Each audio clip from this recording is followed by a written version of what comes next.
It's like I can't walk on the ceiling. Oh yeah, got me dreaming, dreaming in colors I never dreamed in. Oh yeah, I let you in deeper than I let anyone else before. Fell in love with my broken pieces, took them all and made them yours. Didn't know what my heartbeat needed, skipping out, no I can't keep score. When I lose my breath, boy, you got me breathing. Oh, every little thing you do, every time you hold me, take me higher, higher.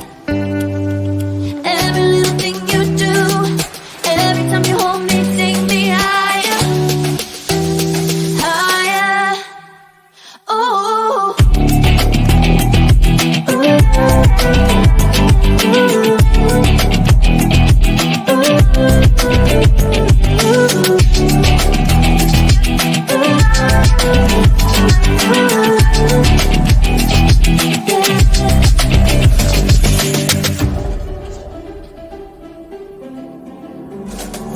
magic. No, I'm never letting go. Now that I've been with you,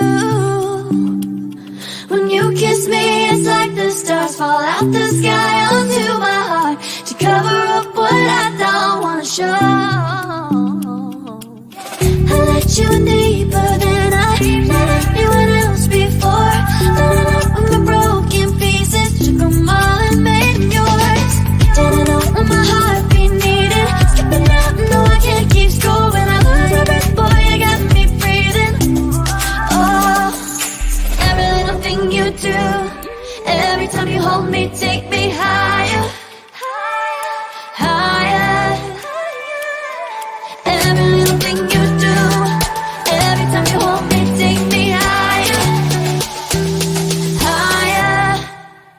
Oh, you take me higher, you take me higher, baby, you take me higher, you take me higher, baby, you take me higher, you take me higher, baby, you take me higher, yeah, you take me higher, baby.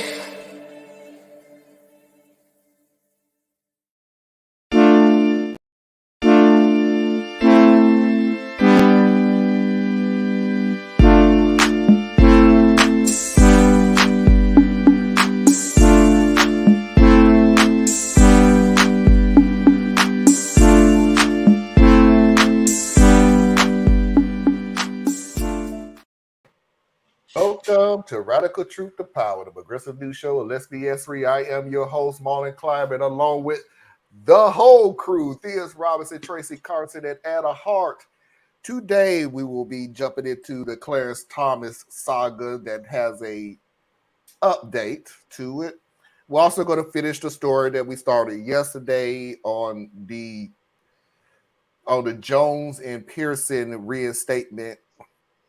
And the second hour, we will have a strange Am I the A-hole, the returning real or nah. And unfortunately, I have a candidate once again for the worst person of the year. Candidate, whatever. So before we even get started, Theus, how's everything going? Give everybody the great news, even though it shouldn't even be news anymore. But I'm doing well, and I made a new video. It's available on my channel. Complex Mind / Simple Man. I thought you were going to announce you were expecting another child. I'm like, dang. Oh goodness, no! Oh no, no! Don't you wish that on me, Ricky Bobby? Hey, I need a new niece or nephew somehow. So somebody just start this up. Store is closed. We are out of business. Yeah. Well, they ain't no use looking this way. I was like, oh, congratulations. Well, I'm not expected to be a mother, and I'm doing great. You can always adopt. Yep, sure can. A lot of wonderful little kids wishing for it. Yep. That I could, but Yeah, that's what I thought. It would have to be a very special child, to be honest, very special. Because all of this, they got those too. Y'all. But I'm doing great. I still haven't made a video yet. I was supposed to today, but I was like, you know what? I'm tired. I'm just gonna sit and do nothing. Okay, Anna, welcome back. Thank you. It was hard for me to stay on yesterday. The internet was too up and down. I couldn't even stay in the audience and still listen to you guys for that long. But I've had a good week, a busy week. I had a good nap today, so let's go. All right, let's see who's out there. Anna said, "Let's go." So okay. Hey, Mickey. Hey, Mickey. Hey, Marlon, Diaz, Tracy, and Anna. And a pair, and just like Anna say, let's get it started.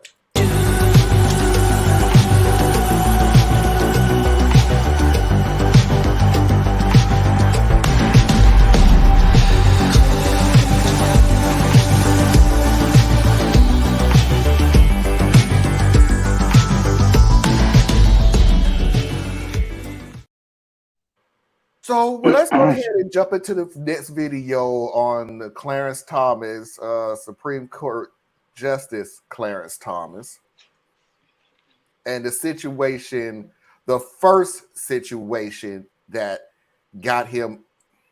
See, I hate to say got him in trouble because technically ain't jack happened so far. So let's talk about when you see consequences. Yeah, let's see the first situation that brought everything to light of him possibly getting in trouble. That was a long way around nothing, but here you go. Island hopping on a super yacht in Indonesia, all-male retreats at an exclusive California club, fishing at a private resort in the Adirondacks. For more than 2 decades, Supreme Court Justice Clarence Thomas has reportedly enjoyed luxury travel virtually every year, sometimes traveling the world aboard a private jet with a Dallas billionaire Republican megadonor without disclosing any of it to the public. An expensive secret that is now landing the conservative justice in hot water. The travel, reported by the nonprofit journalism outlet ProPublica, never appeared in Thomas's financial disclosures. Thomas's host, real estate magnate Harlan Crow, has not had any direct business before the court, but his gifts and his access to the court's most senior conservative member have sparked concern. Thomas and the Supreme Court have not commented, but in the past, Thomas has portrayed himself as a man of simple tastes. I prefer the RV parks. I prefer the Walmart parking lots to the beaches and things like that. There's something normal to me about it. I come from regular stock. In a statement, Harlan Crow said he and Justice Thomas have been close friends since 1996, and they never discussed pending cases, adding he never sought to influence Thomas, calling the trips no different from the hospitality we've extended to our many other dear friends. The Supreme Court has no formal code of ethics and no enforcement mechanism for any potential wrongdoing. Congressional Democrats are calling to change that. There's absolutely no reason why the Supreme Court shouldn't be subject to a code of conduct just like every other federal judge.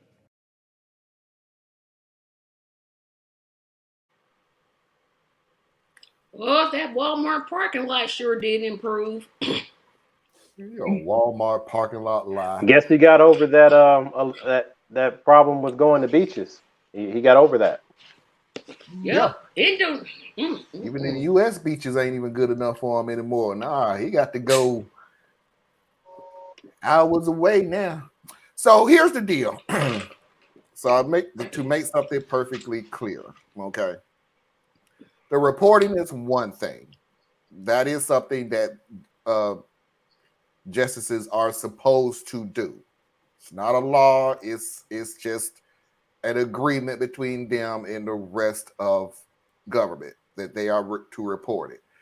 So even if this is somewhat sketchy, this is not going to get him in trouble because, again, just like Mr. Crow said, he does this for all his friends. So Thomas could easily say, hey, we do this all the time. So I didn't, you do something all the time. I ain't know every single solitary time I had to report it. So that's not what could get him into deep water. What could get him into deep water is there was a time or two, because they're still investigating, a time or two that Clarence Thomas used Mr. Crow's private jet plane alone. Harlan Crow was not on that plane. So, no, you cannot use the excuse of Harlan Crow took you on Lavish's trip like he takes everybody else. Because there was a time or two where Clarence Thomas used Harlan Crow's jet plane alone. Did I just freeze everybody? I'm sorry. No, I didn't see you freeze. Oh, everybody froze on me. It's like I was the only one moving. Sorry if it happens today because I'm clicking on things and it's coming up really slow. So I couldn't hear for some portions of the video. It went dead in my ear. I can hear just fine. Yeah, I heard the video okay, but then when I all of a sudden froze, I was just Oh well, good thing we started at 8 o'clock. It won't take long. So anyway, right there is what could possibly get him in trouble, that he is using a donor's private property for himself. And of course, not reporting that either. But can that really get him in trouble when there's no actual rules for the Supreme Court? Like they're not required to step down from cases that they have a conflict of interest. Nope. They're not required to disclose anything. They're not required to do anything. They're the only branch of government that is the closest to a monarchy that we have. Like they decided, not we had no voice. We were still property. They decided to put this thing together and make them completely untouchable. Right? The only thing that can get them is, 60 or 65 votes in the Senate to impeach? I think 65 votes in the Senate to impeach. I thought it was 60. No, I think 60 is to beat the filibuster, but 65 is like that 2/3 of the Senate rule. Well, so 2/3, that would be 75. That would be 75 if it's 2/3. No, that'd be 66-ish. And the Republicans aren't going to do a dang thing, which means he's going to get away with it. So because again, why would you vote against something that you're doing too? You don't want to open those floodgates. Well, the Republicans will not vote for it only because Clarence is theirs. That's the only reason. Because if it was flipped, they would vote. They would absolutely vote if it was Biden was the president. Sotomayor. If it was Sotomayor, right. they'd have a vote yesterday. I disagree. There's no way Tracy, I'll put another name out there. Nope. The new assigned Miss Jackson. Ketanji Brown? But if any of them leave, my point is, if any of them leave and Biden is still president, he's going to get to he would have to not be president for that idea to even come close to work. But Tracy, we don't have to worry. No, because they could just switch one Democrat for another. You have to understand something, Tracy. Who nominates Supreme Court justices? I thought it was the president of the United States. That's who I thought. Yes, but he nominates. But Tracy, check this out though. If they were to get rid, nominates a Supreme Court justice. He doesn't vote them in. And you got to remember something, right. Tracy. But if they vote him out, then he's still going to have to nominate somebody. Yeah. Right. Yeah. But what did they do with Barack Obama? What did they do with Barack Obama? They told him he wasn't going to nominate nobody. We ain't got to worry about that because we're 1 year away from elections. And it would be so they don't care if you're 3 years away. It is so unethical to vote somebody. They're not going to vote anybody out. 1 year left on their term. No, I agree with you, Tracy, that they're not going to vote. They're not going to vote anybody out. What I'm just saying is they won't vote anybody out because it happened with one of their guys. But if it was... We can't hear you, Theus. We can't hear you, Theus. Oh, maybe I must be having internet issues. Can you hear me? Yeah, we can hear you now. Okay. I was saying the Republicans won't vote because it's one of their guys. If you flip this on its head, it would be the Democrats who wouldn't vote because it's one of their guys. The Democrats would pretend like they would do something, but they wouldn't do anything to mess with the Supreme Court. They're not going to do anything either. It's impossible to get 2/3 of the vote either way. I agree. But what I'm saying is the way that this thing is shaking out, there's no accountability. And then to put any kind of account, like you were saying about they wouldn't do it because Biden's president. But what I'm saying, that wouldn't be their problem because they've already proven they don't care about right and wrong. All they care about is power. So they will block Biden for the next 5 years if they can. They don't care. And I'm just going to I'll throw a conspiracy theory out there. I'm not saying that it would happen, but it wouldn't shock me if it did.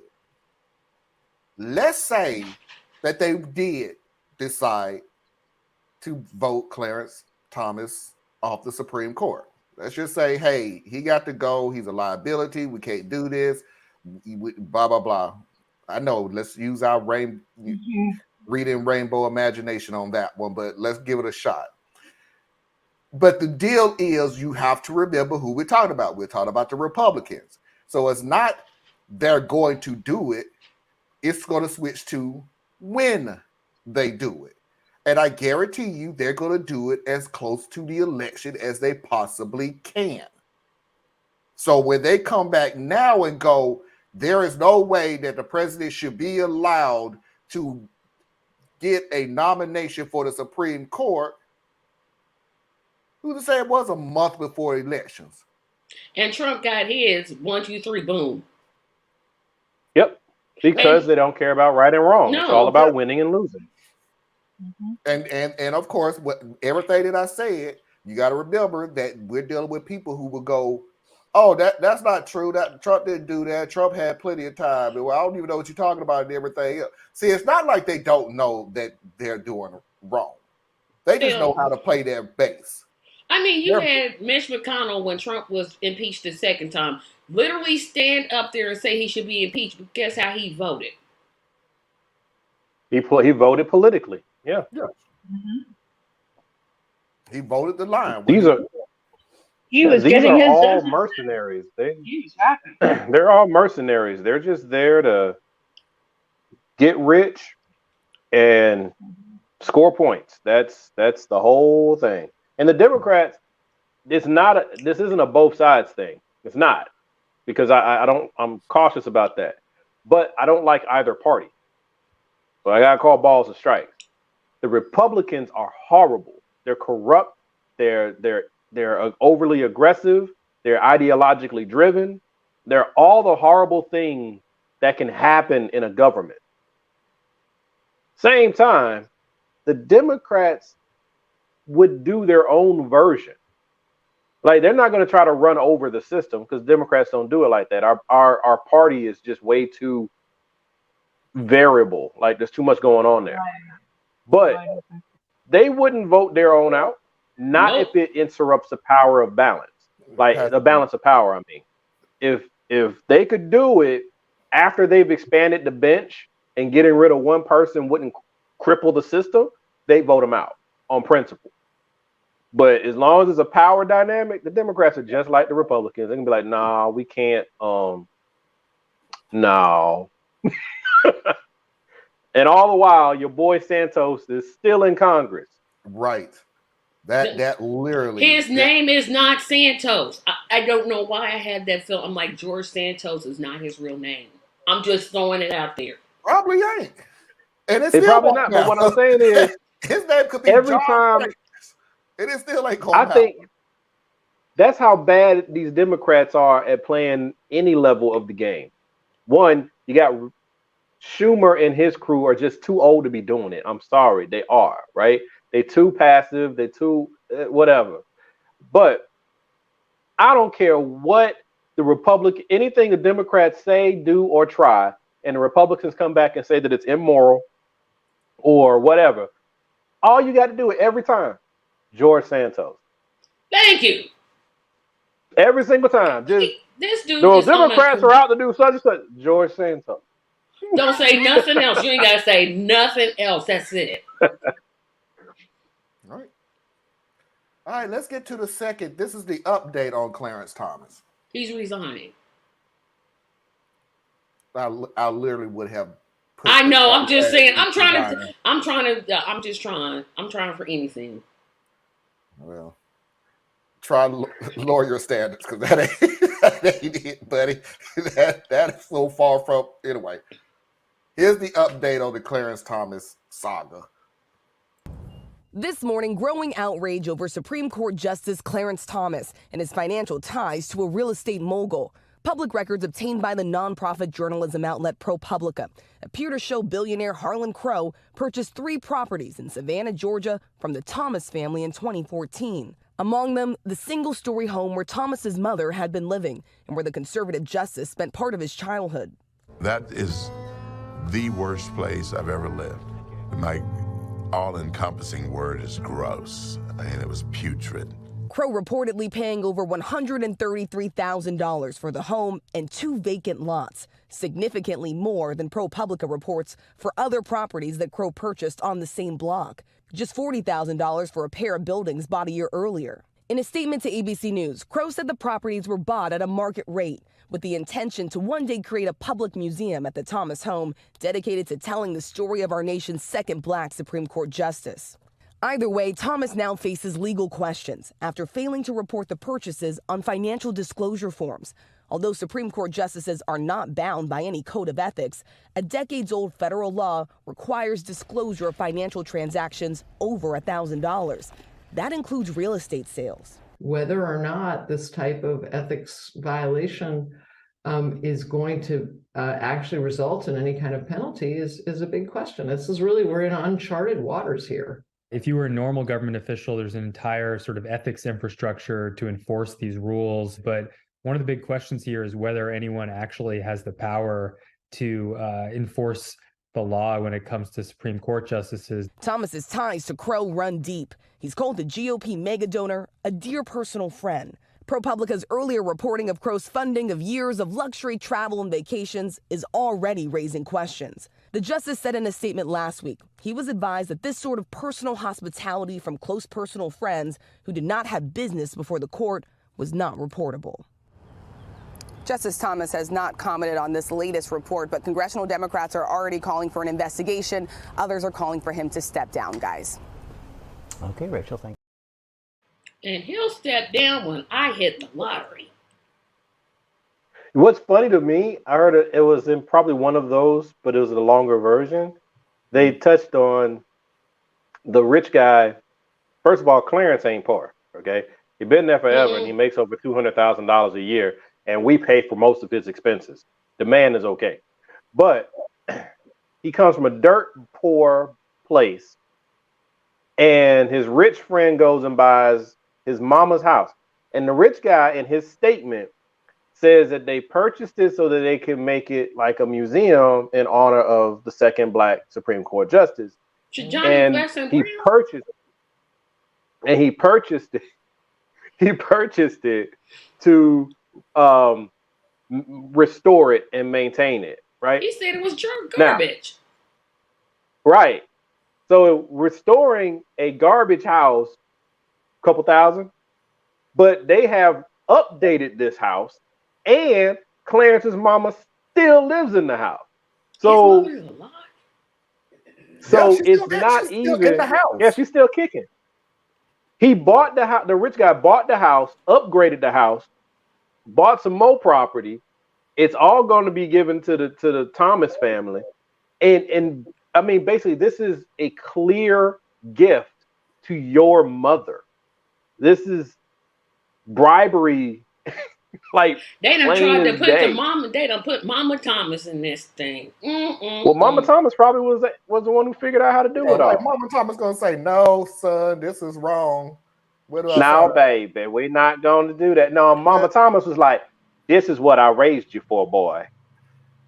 He said it was the worst place to live. They gonna restore. Restore what? What they gonna restore? Let me tell y'all something right now. If the people that's on that block, I want you to listen to me really closely. If Mr. Crow actually goes through and makes that house into a museum for Clarence Thomas, I need you to get the first application that comes off the printer. Fill it out, fill out your W-2 forms, turn everything in, get your uniform, and go and work in that museum. And I'm telling you this for a reason. It's going to be the easiest job you've ever had. Nobody's going to visit. No damn body is coming to that. Your only job is going to be dusting and waxing. That's it. Y'all are so dusting wrong. And waxing. Do you know how many conservatives would go? Bring your PlayStation. None. They would be like, "Look, children, we're not racist. Look at what we built." The only conservatives that would go. Actually, no, none of them will go. Not a one. Like they will go when it first gets unveiled. Yeah, but that'd be the end of it. That'd be the end of it. Even Candace Owens ain't gonna go there. So you she ain't gonna step foot in that town. So you may need to work the first day, the grand opening, the tour, and everything else. After that, it is smooth sailing. And bring your earphones. Make sure you got a banging music list. Make sure you bring your Game Boy. Make sure you bring your whatever. Just make sure you have some type of entertainment because you're going to be standing around, and as time goes on, you're going to be sitting around because there ain't nobody coming to that museum. I think y'all wrong about it. I think y'all wrong about it. All you need to do is point somebody in one direction where they go through different rooms and look and walk back out the door, and you just say, "Thank you for coming. Have a great day." And then you go back to the back room where somebody got their PlayStation 5 already set up and have a ball. It's going to be the easiest job you've ever had. Now, I'm also telling you this for a reason because you got to remember who we dealing with. You only got about 6 months to a year with this job, though, because they're going to close the museum. Yeah. You're not going to, if what y'all saying is true, he ain't going to have but 2 weeks, 2 solid weeks of a job. Well, the whole purpose of the museum is to transfer wealth and ownership. Ain't no museum. Mama live in that house. So even when she dies, it becomes heirs property. Comes right back to Clarence Thomas, tax-free. Well, wait a minute. Would he have to sell it back to Clarence Thomas for it to be his? No, because he bought it. All he'd have to do is never transfer ownership, right? Because that's one thing I did learn working in the banking system with these rich folk. You could buy a lot of them, especially that middle upper tier, them people that's between like $500,000 to $1 million. They don't own much of anything. They control things. So like they own the business that owns the stuff. It doesn't matter. You try to sue them, they ain't got nothing on them. There ain't nothing you can do. Everything is tied up in their business. And that's what these rich folk do. So like this rich guy bought all this stuff for the Thomas family. As long as he's going to make it only their use, it's as good as them owning it. And they ain't even got to pay taxes that way. It's a pretty good hustle. Hey, they've been playing it for a long while. So anyway, make sure you fill out that application and museum. He up there talking about the house was terrible. He didn't want to live in it, and it was reputable, whatever word he used. And it's supposed to. How stupid does he think people are to believe that? And he don't care if it has nothing to do with stupid. It has everything to do with nobody gives a damn. Point of reference. Nobody cares. Everything to do with there's nothing you can do about it. Here's my point of reference. Does Thurgood Marshall have a museum? Probably. Probably so. See, he deserves them. Clarence Thomas don't deserve nothing. Nothing he deserves. Nothing. I still believe Anita Hill. Thank you. I know it has nothing to do with what we're talking about, but I just thought, I'm going to just put it out there. No, it still has a little bit to do with it because it also speaks to his character. He has always been a crooked person. From day one. And who nominated him? Bush? Father Bush nominated him. And it really doesn't matter when they keep doing with this. You have to have good Clarence Thomas, Kavanaugh. The list goes on and on with people who have the most shadiest background, along with the evidence of your shadiest background. But quite honestly, it just depends on who's in power at the time. It has never mattered. You have a woman on the Supreme Court that says that she delegates decisions to her husband. Are you kidding me? She's deciding cases? Huh? What? Yeah. Just because you're a Supreme Court justice doesn't mean that the wife doesn't run things. She says she delegates. No, she's saying her husband. She defers the decisions to her husband. She defers decisions to her husband. That religious stuff. Anyway, yeah. These are the women that come into office with every intention of just getting the position long enough to give it back to white men. Yep, that's all their job is. And Clarence Thomas too. You might as well add him to the list. Yeah, Clarence is a whole different type of thing. Clarence he's that pick me Negro. He's the one. Same thing he did with Dr. Ben Carson. You spend your whole life as an exceptional talent, because he's an intelligent dude. That's how he got where he's going.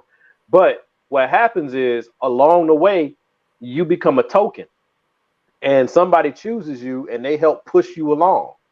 And you start believing you're actually as good as they're telling you are. Like, you're different. You're great. You're not like them, right? He's just an intelligent Herschel Walker. Yep. They didn't talk about werewolves. This. That is a perfect. You are an intelligent Herschel Walker. Anna is an intelligent Herschel Walker. Anybody with a pulse is you take that back. Herschel Walker. You put Herschel Walker you take that back in the same sentence? Jeez. I think he's saying that Herschel Walker doesn't have much intelligence. Herschel Walker is a token. 2-year-old Herschel Walker is an he's a Walker. If you know the story of Uncle Tom's Cabin, he's a Sambo, right? And there's always going to be a Negro for sale, because so long as you keep our community at the bottom of this caste system in America, you will always have hungry and desperate people to choose from. And so they just go find someone who is vulnerable and someone who wants it bad enough, and they groom them and they form them and they push them along. And then that way they become one of the few. There's not taken away from how smart they are, but they were groomed and put into position. And then they start thinking it's really about them. And now they'll do the work for you. You don't have to tell them what to do. They'll go do it for you because they think that's what they're supposed to do. It's sick, it's twisted, but it's human psychology and it's American history.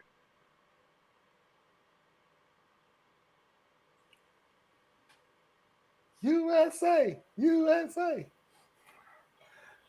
So let's go ahead and move on and finish the story that we was talking about yesterday.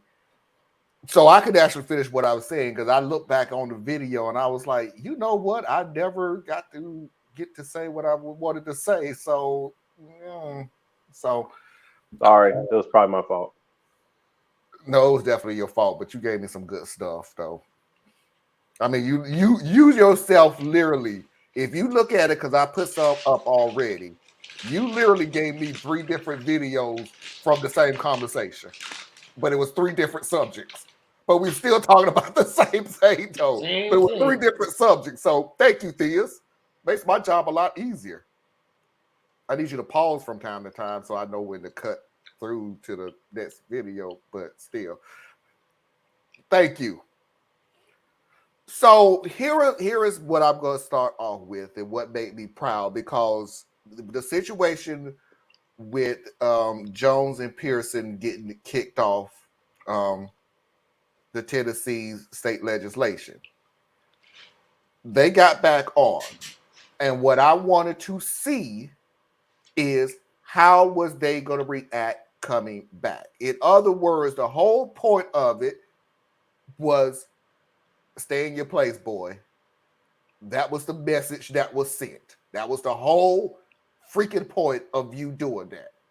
So I needed to see for myself, are you going to take that message, or are you going to still sit there and be the person, the thing that got you elected, the thing that got you the support, the thing that got you, I ain't going to say reelected, I guess voted back up there? Are you going to change your stance? Let's see, did they change their stance?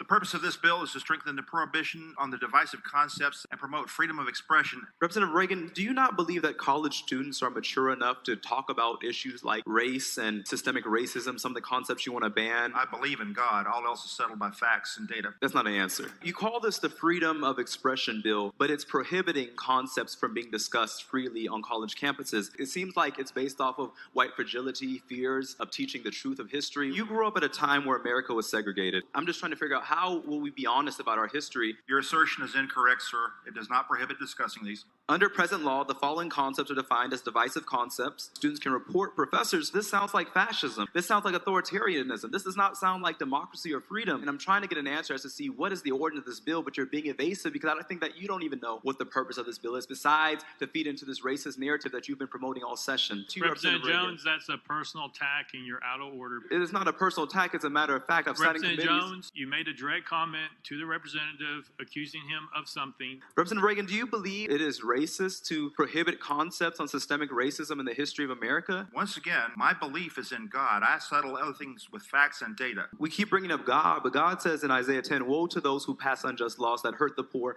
and rob them of their rights. And so stop using God to justify your bigotry. Stop using God to justify hatred and racism. Stop using God to put Representative Jones, you were out of order. So for the first, you're Theus, you talking and you on mute. You're muted. You're muted. You still muted, Theus. And it's good that I was muted. Never mind. Never mind. Carry on. Gonna do all that, then say never mind. I'm muting my own doggone self if he gonna cope with that. So to answer the question, nope. Jones still there. Jones still there. Jones still fighting. Say what you gotta say. Bring it up. And by the way, I believe in God, and I defy the facts and figures. Dude, cheap. How does that answer have any bearing for where you are standing? It doesn't. It wasn't supposed to. Supposed to buy time. It's supposed to deflect. He's purposely taken one word out of context to do this little piece of crap, and that's the word belief. So when he says, I only believe in God, that was the word. That was the thing. So you can never go with, do you believe in this policy? Do you believe in this procedure? Do you believe in this bill? Do you believe in this law? Nope, I only believe in God. I let facts and figures figure everything else out. Okay, so you show me where your facts and figures tell me that this is a good idea to write this bill. Or even if this is a problem. I mean, this is what the Republicans do. They have bills. They don't write bills. They don't write bills to solve a problem. They write bills to create a problem that doesn't exist. No, they distract. They write bills to distract from the fact that they have no policy for anything. That too, yeah. Yeah, you have to create a problem that doesn't exist. The thing that's most beautiful to me is, one, the play is still the same. The actors are the only one who keeps changing. This is exactly what they've always done. Conservatives.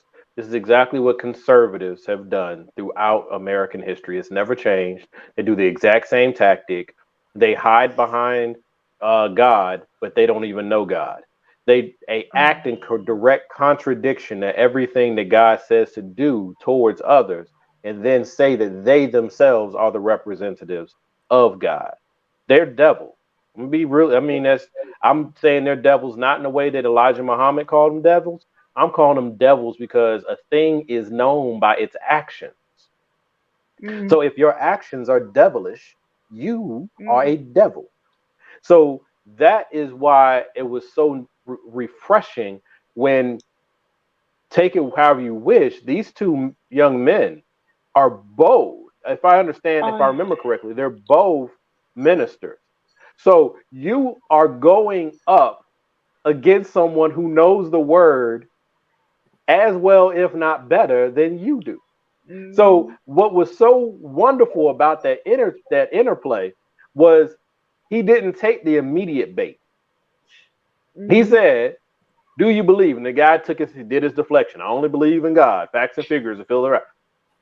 All right, if you only believe in God, and this is no disrespect to y'all out there, but if you only believe in God, you already struggle with facts and figures. So let's not play these games. But what was good was he said that, and God stayed on his talking point. He brought it up again, God stayed on the talking point. After he had made his point, he brought it up again, and then used the scripture and handed it right back to him. And said, okay. And then old boy sit there and bailed them out with the gavel. You're out of order. You're making an attack. That was not an attack. Because he saw that his team had just got beat. But this is gonna, I mean, I think this is what people need to watch out for. This is gonna keep happening to them. This is gonna keep. This is going to keep happening. They're gonna keep getting attacked, and they're gonna have to remain strong. And that means that anyone who acts like them around the country. Yeah, but I'm saying in this particular case, those legislators in Tennessee that agree with them are going to have to stand with them because it's coming. They already were paying enough to say, hey, if they come back, we're not going to give money to their district. You said that out loud. And what's even more is, like I said yesterday, we got to focus on the bad guys, like Tracy just said. And then on top of that, it's not even a matter of these two young people staying strong. Hopefully they do. But the way for them to stay strong is the community needs to stay strong. The community needs to continue to support and take care of these people, right? Because so long as you got somebody backing you up, it's easier to be brave, right? But once the cameras start to calm down and ain't nobody paying attention, and now people are making death threats against you and your loved ones, but the cameras aren't paying attention anymore, the game changes. Yeah. So the community has to continue to rally around these young people so we get more young people to come in behind them. Yep, and send more like them. It is easy to act one way when all the eyes are on you, but it says 1,000% more about if you continue to do it. And I truly do believe that these two young men will continue to walk their walk, not just talk their talk. But I know American history, and I know that these are state level representatives, which mean they more pettier in Tennessee. No, and not only that, I'm just saying American history has shown if you are disruptive enough, all you have to do is wait until the cameras go home. Yep, just wait. And bad things can happen to you. And when the cameras come back, it's too bad. You already dead and gone. And the cameras can come back and do whatever they want to. Yeah. And then they're doing a background, although they ain't old enough to do a full background check, but they background being checked into. They're trying to find any little thing. Absolutely. So to my brothers and sisters out in Tennessee, if you look like me, if you walk like me, along the poverty line, or actually much below, protect them. Please, I am begging you. They need you. Go out and do something. Please, contact their office. Please. And not only that, please protect them. Yes, but remember what I said. Don't focus on the heroes. So protect them because we need to rally around them because of what they represent. Because if you can protect them long enough to continue to develop, you can get more like them to come into the game, right? Their purpose is to swell their ranks, right? Their purpose is not to save anybody. That's not their job. There's only two of them. It's not their job. Right. Their job is to continue to build the movement so that more young people and more people of means and intelligence and processes can come in and join the fight and be serious. So that's what that energy has to be around. If we only focus on those two individuals as far as what they themselves can do, the danger in that is the movement can be then stalled yet again when one of them has a failing, when one of them comes up short. When we find out that one of them is homosexual, but everybody thought he was straight. When we find out that one of them has a drug problem, but we didn't know he had a drug problem. See, if you focus on the two, then they only have to attack one of the two to get to stop you. We got to build, right? And that's my biggest concern because America is masterful at breaking movements before they become movements. That's what it does. So let me just throw this out here then to all people in Tennessee, all of you. Yep. This shot of what they did in the state legislature was not a shot at these two guys. They literally was the forefront of it, of course. So just to make that perfectly clear, the shot was not directed to them. It was directed through them to tell you to stay in your place. Yep, they're staying in Either place. get on board or we will silence you. And to show you how serious we is, we're going to take two elected officials and make an example of them. And that is a mark of saying, if we can do it to two people who was elected up here, imagine what I would do to you. And you don't even have the office. And you don't even have power. Here's another one. Here's another one, not to overlook the lady, right? I was just thinking about her, that you better stay with. Yeah, so not to overlook the lady. Now, the reason why I don't talk about her that much is not because I don't respect what she did. It's because I don't like when allies and associates get more attention than the people who are actually subject to the struggle, right? So I minimize her role on my own score, but it doesn't mean that her role is minimal. They were also sending a message to her. Yep. Yep. We saved your job. You are on the wrong side of the line, and we can get you just like we can get them, but we're going to spare you this time. They sent her a message too. Yep. Yeah. They want to break your allies just as much as they want to break you. So just to make it perfectly clear, it is we can get to you at any time. One way or the other. One way or the other. Either get on board, get out of the way, or stay in your place. Or get ran over. So let's go ahead because we only got like 10 minutes. So let's get to Pearson. We know Jones ain't playing. Jones is the same. Jones is going to stay the same. Okay. Let's see if Pearson is the same way. Deeply concerning, Bill, when you begin to attack education and educational institutions that seek to tell the truth about racism, sexism, quote-unquote divisive concepts. An individual, by virtue of an individual's race or sex, is inherently privileged, so we can't talk about white privilege. Racist, sexist, or oppressive, whether consciously or subconsciously. Subconsciously, I'm assuming sponsor means we can't talk about bias, which we all have. An individual, by virtue of the individual's race or sex, bears responsibility for actions committed in the past by other members of the same race or sex. This is to prevent white folks in particular for being told they had anything to do with enslavement a meritocracy which does not exist because a society that committed genocide against Native Americans, enslaved Black African American people for over 250 years,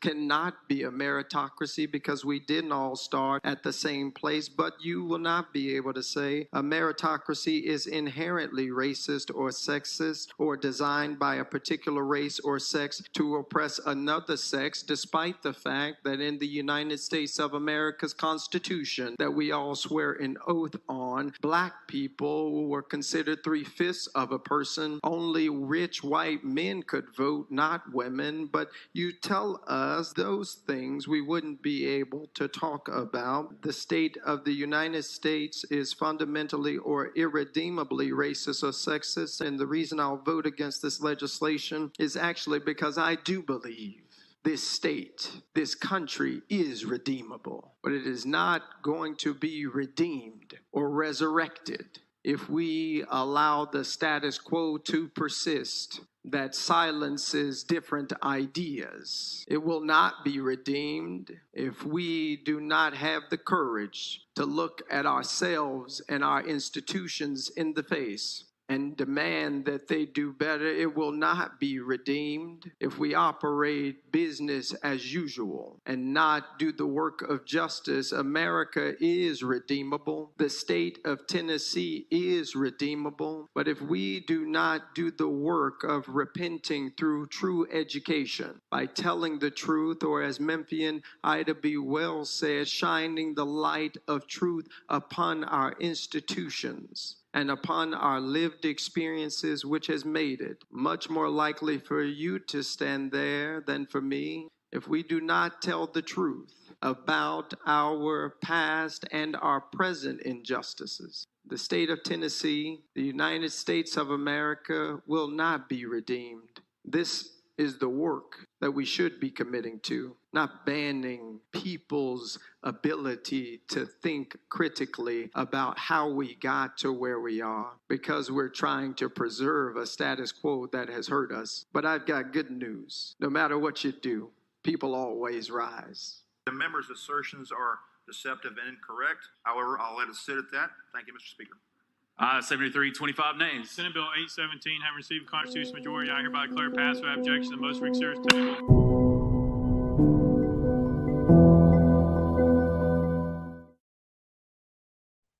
The gentleman's statements are deceptive and incorrect, but I shall let it lie right there. In other words, nuh-uh.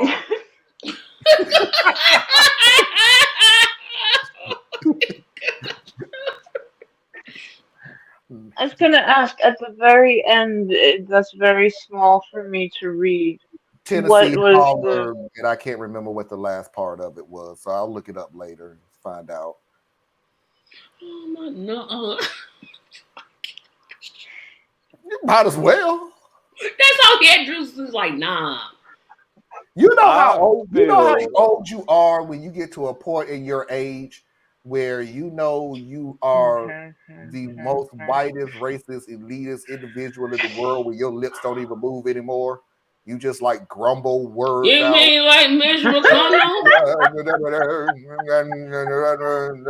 They know what they're doing, but somebody voted these people in. That's my point. Somebody went and voted for them. What you fail to understand is that it's not that I'm evil. It's just that my heart died a long time ago, and I can't say what he said was false, but it was not true because I know that's not how I would have said it. But it is what I mean. Stop. But what I mean to say oh my gosh. You are not being nice about what I don't like it. I wonder how many times they had to stop themselves from saying what they want to say. Wait, man, could you speed up, please? Do you have a rebuttal, sir? Listen here, boy. I mean, sir. Here's the point. I think we're all missing through our laughter. Somebody elected these nincompoops to office in the first place. No, Tracy. They built the machine. They built the machine. Nincompoops over and over and over again. And keep on putting them in there. You know they racist. You know what? I'm okay with it. Sorry. I have an update on the guy that peed in the chair. Oh, boy. I had to look it up. Show his picture. Show his picture. Ain't no way in the world I'll put pictures up. Call his name. Call his name, because he deserves it. I don't know his name. I'm going to find out this one. He didn't pee in his chair. He peed in somebody else's chair. Yeah, he peed in somebody else's chair. That's what we were saying. Yeah. It was an assault. In the very beginning. Yeah. Because if he had peed in his own chair, then we'd just be like, my wife bought these off-brand briefs.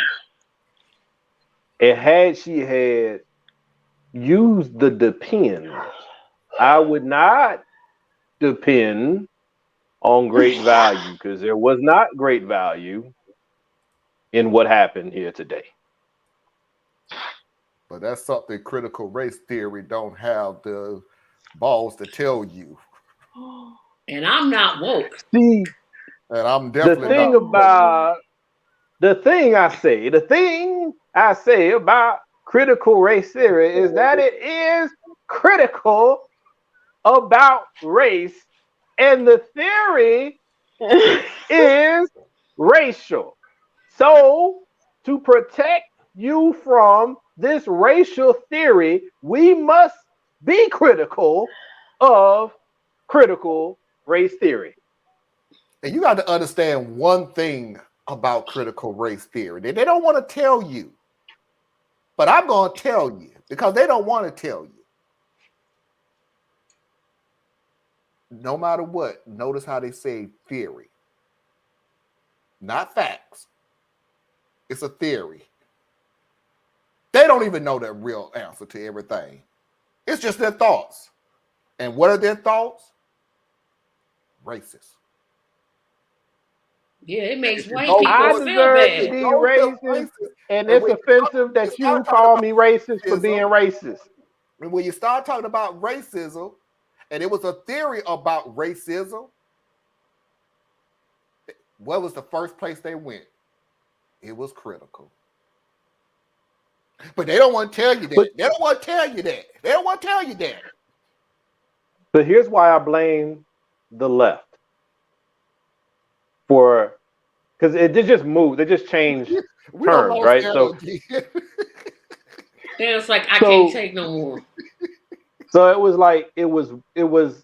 like first they stole swag, then woke, and then they stole woke. Then they went from woke to CRT. And then they went from CRT to 1619. Then they went from or vice versa. Then they went to DEI. I don't know what's going to be the next one, but it's the same outrage. They just move it to another word. They're waiting to find out there's somebody with a pencil and pad whose job it is to pay attention to black media and find out what words are we using, because we're going to need them in about 90 days so we can weaponize it and change it. So what I say, whoever you are out there with your pen and pad, the next word is slizzer. The next word is slizzer. And we need you to leave that word alone. Don't use slizzer. No sentence. Nope, don't use it. That's our word. Don't use it. Not slizzard. Slizzer. See, slizzard is what we say when you've been drunk and your words ain't right. Wait a minute. Help me out there. Are we using the hard R or the soft A? You know, I think we should go with the hard R. Oh, that's the rough one right there. That's the rough one. Yeah, because see, Slizzer might mean something else. I don't know. But either way, Chad, is that your name, Chad? You don't use that. There are black people named Chad. I didn't say there wasn't. Okay, the dude with the pad that's taking up our words, name is Chad. It's Chad. Not Ethan, not Timothy, but Chad. Chad Bagami. And on his birth certificate, it says Chadwick. There are black Chadwicks. We just buried a Chadwick. You know, I'm not that just. I mean, he's been gone for a while. I would have maybe Chadford, but okay. Yeah, I don't want to. Yeah, don't do Chadwick. They don't deserve. Nah, they don't deserve it. It's just a name. I would have went with Chancellor because it sounds more. Yeah, like, Chancellor sounds Chancellor sounds like somebody who got to college and went. No, my name's Chad. Chancellor. Chauncey is even worse. Yeah, Chauncey is there. There you go. And Chauncey is really bad because Chauncey could be like the uptight, rich white kid or the butler. You don't even know which direction that name or the chaplain or the chauffeur or something. It goes either way. So you got to be real careful with Chauncey. Chauncey can go anywhere.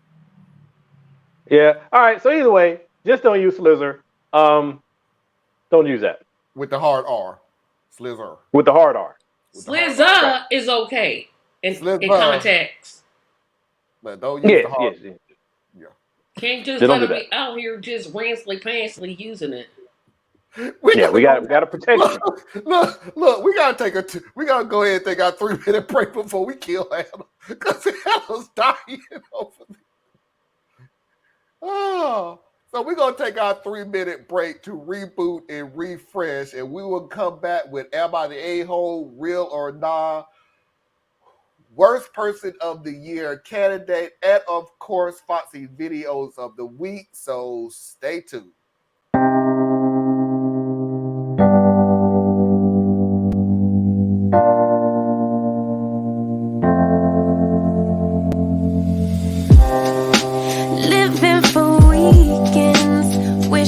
I could take a break from this world. Running on a hamster wheel, but searching for something I can't feel. I just wanna be a lost girl and fly. Take a breath, feel my wings spread, levitate above the ground and make eye contact with clouds. Now I'm rising, I'm soaring above it all. I just wanna be free. Finally, I wanna be free. I wanna be free. Finally, I wanna be free. Finally,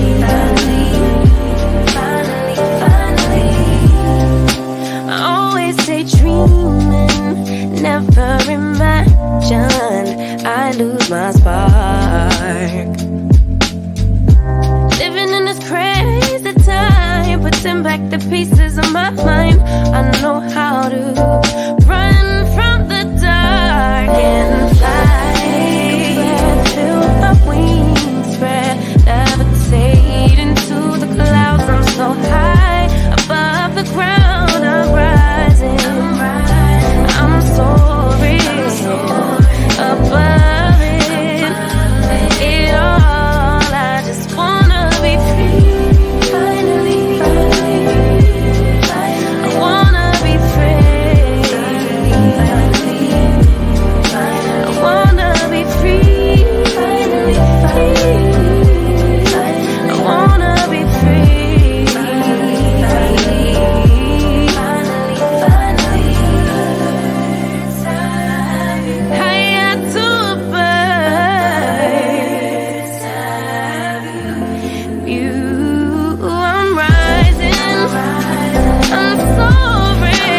everybody, and welcome back to the second hour of Radical Truth to Power.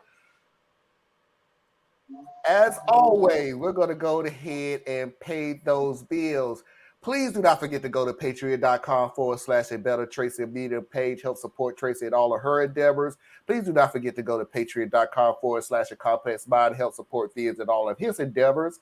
Please do not forget to go to my Patreon page, patreon.com/radical truth to power, exactly the way it's spelled, capital R, capital T, capital T, capital P. Please do not forget to go to AITAH's website for really, etc. Learn something that you didn't think you need to know, but you should. And as always, if you want to drop me a line, you can do so at radtp@outlook.com. That's RADTP@outlook.com. I slizzard the crap out of that thing, boy. You can't mess with me. Man, that was straight slizzer, dude. That was straight slizzer. I slizzard the crap out of that, boy. Get off my slizzer. Get off my slizzer. Hey, y'all make sure though, for real, the competition is on. The race is on to get Tracy to 200 before Marlon. That is the race. Place your bets, folks. We're going for 200. She's the comeback kid, and I'm coming up in 3rd, 4th, 8th place. I'm trying to get to 50. We're just trying to get to 50, y'all. But first, let's get Tracy to 200. Let's get Anna to 195, and let's get Marlon to 122. And we're on his show. happy with 200 as well. You know. 192. 192. Marlon 192, Anna 195, Tracy 200, and me 50. We all want to be, all 4 of us to be 200. Solid 50. Sure. Hey, I have never felt so much love in the room right now. I said we all want to be 200. And I wanted something better for each of you than I wanted for myself. So I'm just saying, that's love. Hey, Parker. Hey, Parker. What's up, Parker? Slizzer to you, man. So we're going to go. Dan, you need to shut the slizzer up. Man, I don't know what's going on. Hey, watch your mouth now. Just coming back. Am I the slithering a-hole?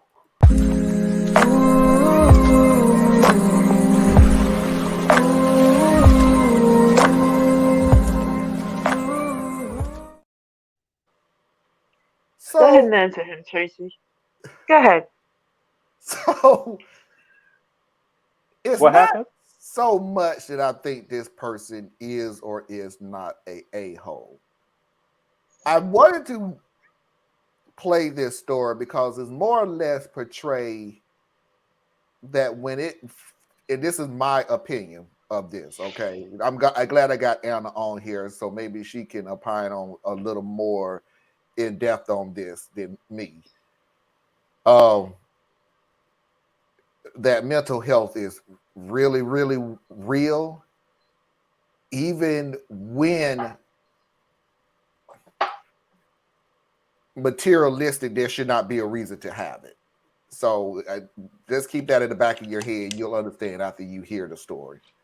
Of my girlfriend, but I feel like I need to break up because of my insecurities, and I honestly don't know what to do. Okay, to start things off, I want to say that I'm not hideous, but I am a bit on the chubbier side, and I carry a sort of nerdy, clumsy look in general. I work in IT, and I make a decent salary, and have average social skills, I would say. My girlfriend, on the other hand, is the most beautiful woman I've ever seen. She is very conventionally attractive. She is also currently doing her PhD, has her own business on the side, and is just the life of any room she enters. We met online through a gaming community, and for the first year of talking, I did not even know what she looked like, and I did not care. I fell for her personality and intelligence. When I met her in real life, it was like an explosion. Like, oh my god, I love her so much. Now, I'm not very experienced when it comes to relationships, and I did not know it was even possible to love another person that much. Her looks or my insecurities did not matter, because everything was just amazing, and I couldn't care less about what anyone else was thinking or doing. Also, I would love her even if she looked like a bag of trash. I knew she was perfect the way she was before I saw anything. That was 1.5 years ago, and I can no longer handle it. Our relationship itself is going very well, and she has moved to where I live, and that's from the country of Norway down to Spain. I, however, am starting to slip into what I'm pretty sure is a depression, connected to my body image and my confidence. In the beginning of our relationship, some friends would make jokes about me and her, saying stuff like, she probably thinks you are rich or something. You need to tell her soon that you are not. Back then, it did not matter to me that much. However, I feel like it's only gotten worse. The other day, we were visiting my family, and my mother made a joke about children. My brother then said in Spanish, just so my girlfriend wouldn't understand, that my girlfriend would be crazy to have children with someone as ugly as me. It was a joke, but it really affected me negatively. Whenever we are out, guys always come up to her. She always tells them to get lost and tells them she has a boyfriend and is not interested or whatever. But I feel very self-conscious knowing that everyone in a restaurant or bar looks at my girlfriend thinking to themselves, oh man, what a beautiful woman. Why is she with him? I have always had issues with my looks, and people were quite mean to me in school about it. She also has more money than me and is generally just more social and fun and incredibly smart. So I feel like I compete against the whole world while having nothing to offer. I also feel weird about talking to my girlfriend about it because she has a lot of issues and problems herself, and I want her to see me as strong and able, and right now I feel pathetic. However, after the last time a guy approached her and asked her for her number, I brought this up with my girlfriend, telling her how awful it makes me feel, and she assured me that she loves me. She always pretends to not even know what I am talking about when I say that she is out of my league and that people laugh, and that I should focus on what she is doing, choosing me and being with me, rather than what other people are doing, which is outside of both mine and her control. She is right. I know that. And to be fair, she has never acted in a way that made me think I can't trust her. She is very affectionate and never looks at other people in that way, or even entertains flirting. But it has gotten to the point now where I get a full-blown panic attack whenever we go out to a restaurant. I know everyone there is going to look at her and then look at me with disgust and confusion, and I honestly just can't face it. I am now thinking if I was an idiot thinking that this relationship was ever going to work. I feel like the only way I can move forward is to remove myself from this situation, but I don't know how I am supposed to live without her. I talked to a friend, and he is basically advising me to break up with her and go to therapy until I am ready for a relationship again, or else I would become controlling and awful just like her ex. That thought scares me more than anything. What should I do? First off,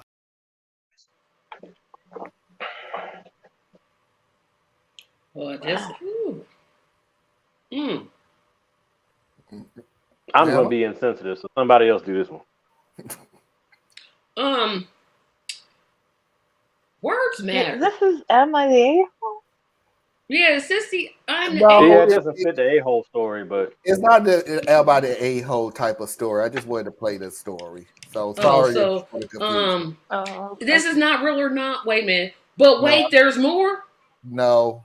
Oh, okay. I was like, well, where's the other part? I don't know what this, because when you're told that you're unattractive, even though beauty is in the eye of the beholder, if you hear the same thing, I don't know who said it, but if you hear the same thing 1,000 times, you're bound to believe it. And obviously this man, I'm assuming it's a man, has heard this. But I'm going to say this, go to therapy. Like, she done told you she wants to be with you. Okay, what don't you get? Like, people, somebody else finds you attractive. Trust me. I mean, you can't all be, I don't know. I mean, to somebody, especially her, you're attractive. So be okay with that. And that brother here, See, the Tracy and me want to say something, but I'm gonna act like I know him this evening and not say what I really want to say. I'm gonna just keep that part to myself. He can go slither himself. Yeah, basically. You don't say. First of all, he spoke Spanish knowing she didn't speak it. That was completely rude. And then to say she shouldn't have a baby with somebody as fat as he. I don't care if he weighed 700 pounds. Keep your mouth shut. He said as ugly as he. Ugly, fat, whatever insult he hurled at him. Okay, Anna. It's like the song says, everybody's looking at her, but she's only looking at you. When you're in a relationship, and it sounded pretty good.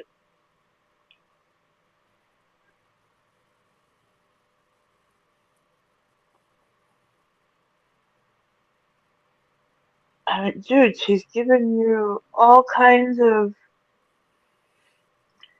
No, okay, one question was this was a year and a half that they had been now together in person. Mm-hmm. So I don't quite believe that she didn't know what is being said. Well, he told her. Right.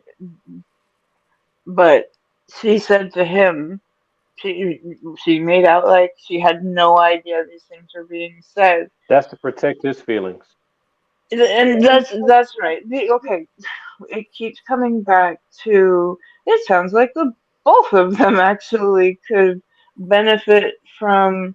Okay, I'm going to say therapy, but when I say therapy, I realize that going to a therapist, it's not open, it's not convenient, it's not, you don't have the money sometimes, you don't have somebody you can actually trust and talk to. There are different ways to get your therapy, though. It can be a trusted friend, it can be a relative, it can be a pastor, it can be so many different people. But my dude, you have some unrealistic thoughts going on in your head because of your own body image. And I get that. When I entered the queer community at 18, I'm a pretty heavy woman. And I saw a lot of bodies like mine, but nobody cared. Everybody rocked in their own skin.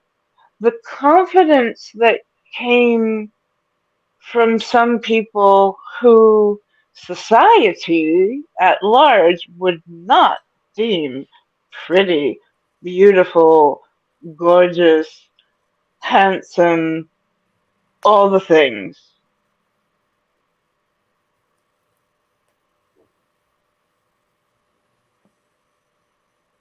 When you learn that there's more to beauty than what's being shown on the outside, things start to make sense as to why you can click with people who you think they're out of your league, but the fuck is a league? We're all people, we're all trying to find partners. Well, not all of us, but most people would like to find somebody.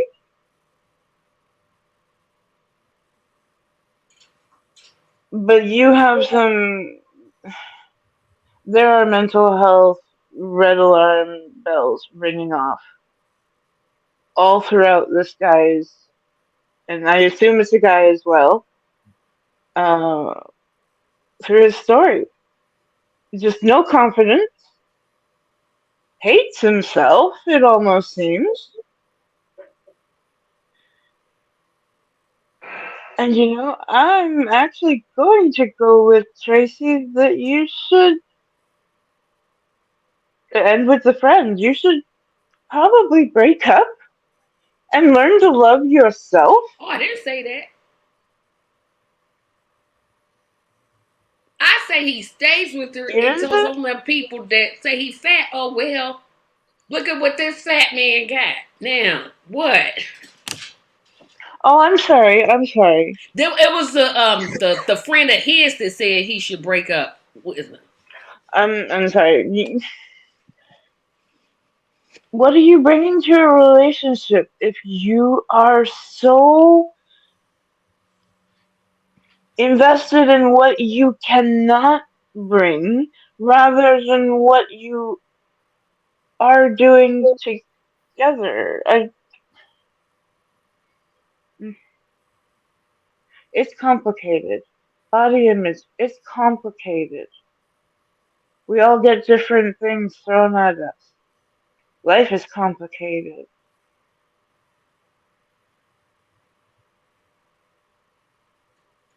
And I'm not saying the relationship shouldn't happen.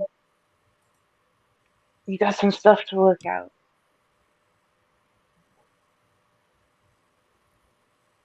All right, Theus. I'm gonna let you go first because you're gonna be insensitive and I'm gonna be sensitive. So I'm gonna balance this out. No, it's not insensitive in the way that you might think, but I just really get sick. I get sick of the pity party bullshit, right? There are so many mental health issues that really are, right? You know, you got people dealing with schizophrenia, bipolar disorder, body dysmorphia, all this stuff going on. And self-confidence, I guess you could put it, I don't. So I'm like, dude, you are insecure. Okay. To me, that's not a fucking mental health issue. That's an emotional state. You need to work through that shit. And if you can't, then go get you some counseling. You ain't got to break up to get counseling. In fact, the fact that you have a supportive partner is probably the best chance you're going to have to go get some counseling, because you got somebody that you have a level of trust in that can help you walk down this path. So that's what I would say there. But the other part, the part that is insensitive is, hey, guess what, buddy? The more that you continue to vocalize and say you think she gonna cheat on you or leave you, that's what the fuck gonna happen, dude. She gonna cheat on you and she gonna leave.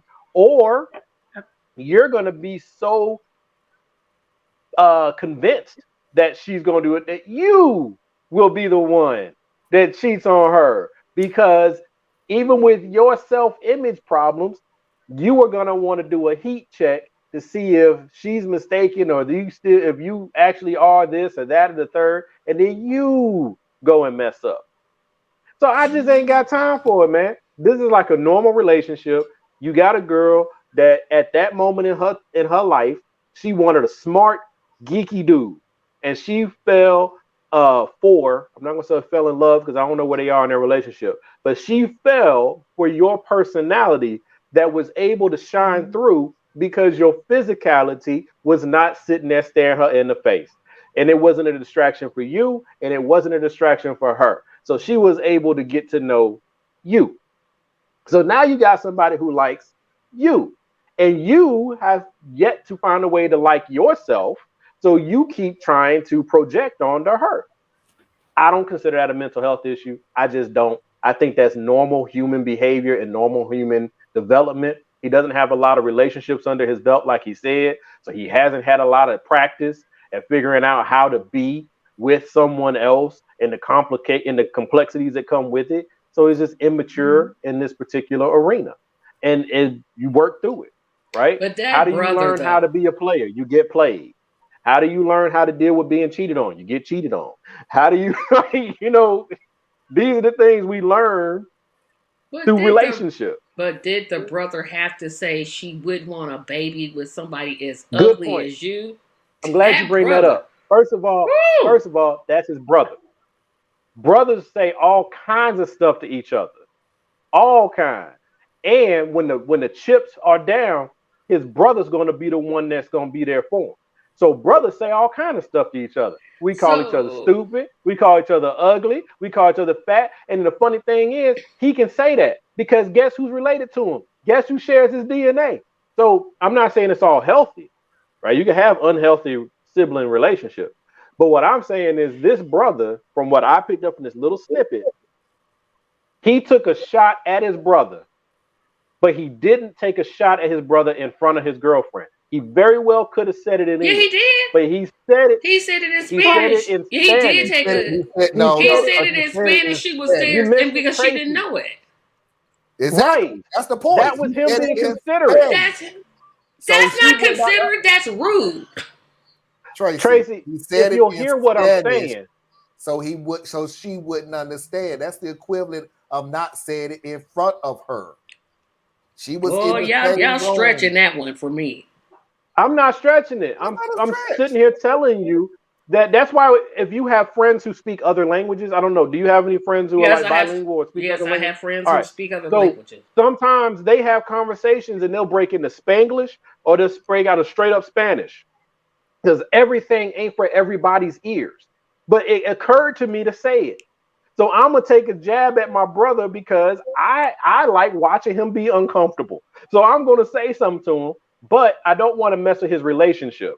So I'm going to actually say it in a way she doesn't know what we're saying. And it's not, maybe it's not the best thing to be doing, but it's not something to make a big deal out of. He has bigger issues than his brother making a joke. Because I promise you, he's heard it many times before. And his brother may have something to do with his personality or his how he sees himself, but I doubt it.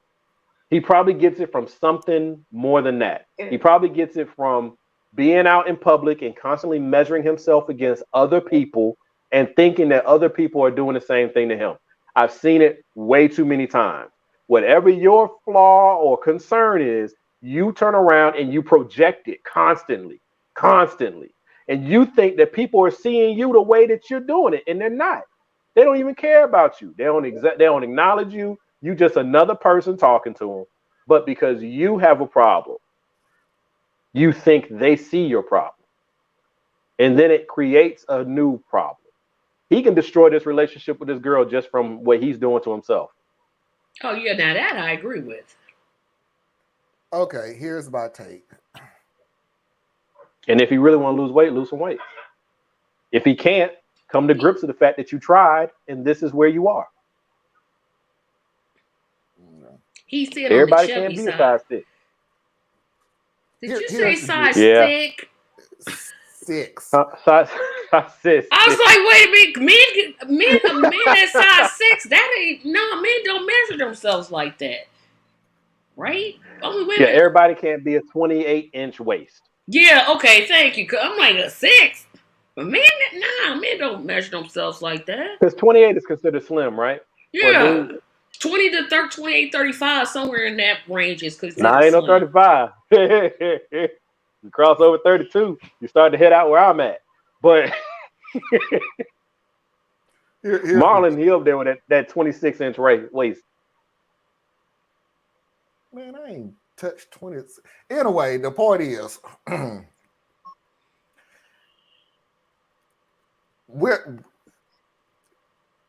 I know where this guy is coming from. That's why I said I'm going to be a little more sensitive to it. I understand where the guy is coming from. It wasn't until darn near 30 years later that I started getting more confidence in myself. Because all the way up to that point, if you're constantly being told that there's something wrong with you, and that's my point of this whole thing. Everybody, you're ugly, you're fat, you loser, you're a nerd, you this, you're that, you're the other, blah, blah, blah. And yeah, even your brother who says these things, and he's probably doing it just jokingly and everything else, because brothers are like that. They don't believe what they're saying. Because at the same time, if you think he's not throwing jabs at his old brother back at him, you're delusional. That's what they do. They throw jabs at each other. But when you have been raised to hear this over and over and over and over and over again from such a young age, and somebody comes around who you feel like, Anna, I get what you're saying about what is a league, but unfortunately, it's a league. There are people who just looks at other people and go, why the hell are you with me? And nobody... Not only that, but everybody ain't in the same weight class, homie.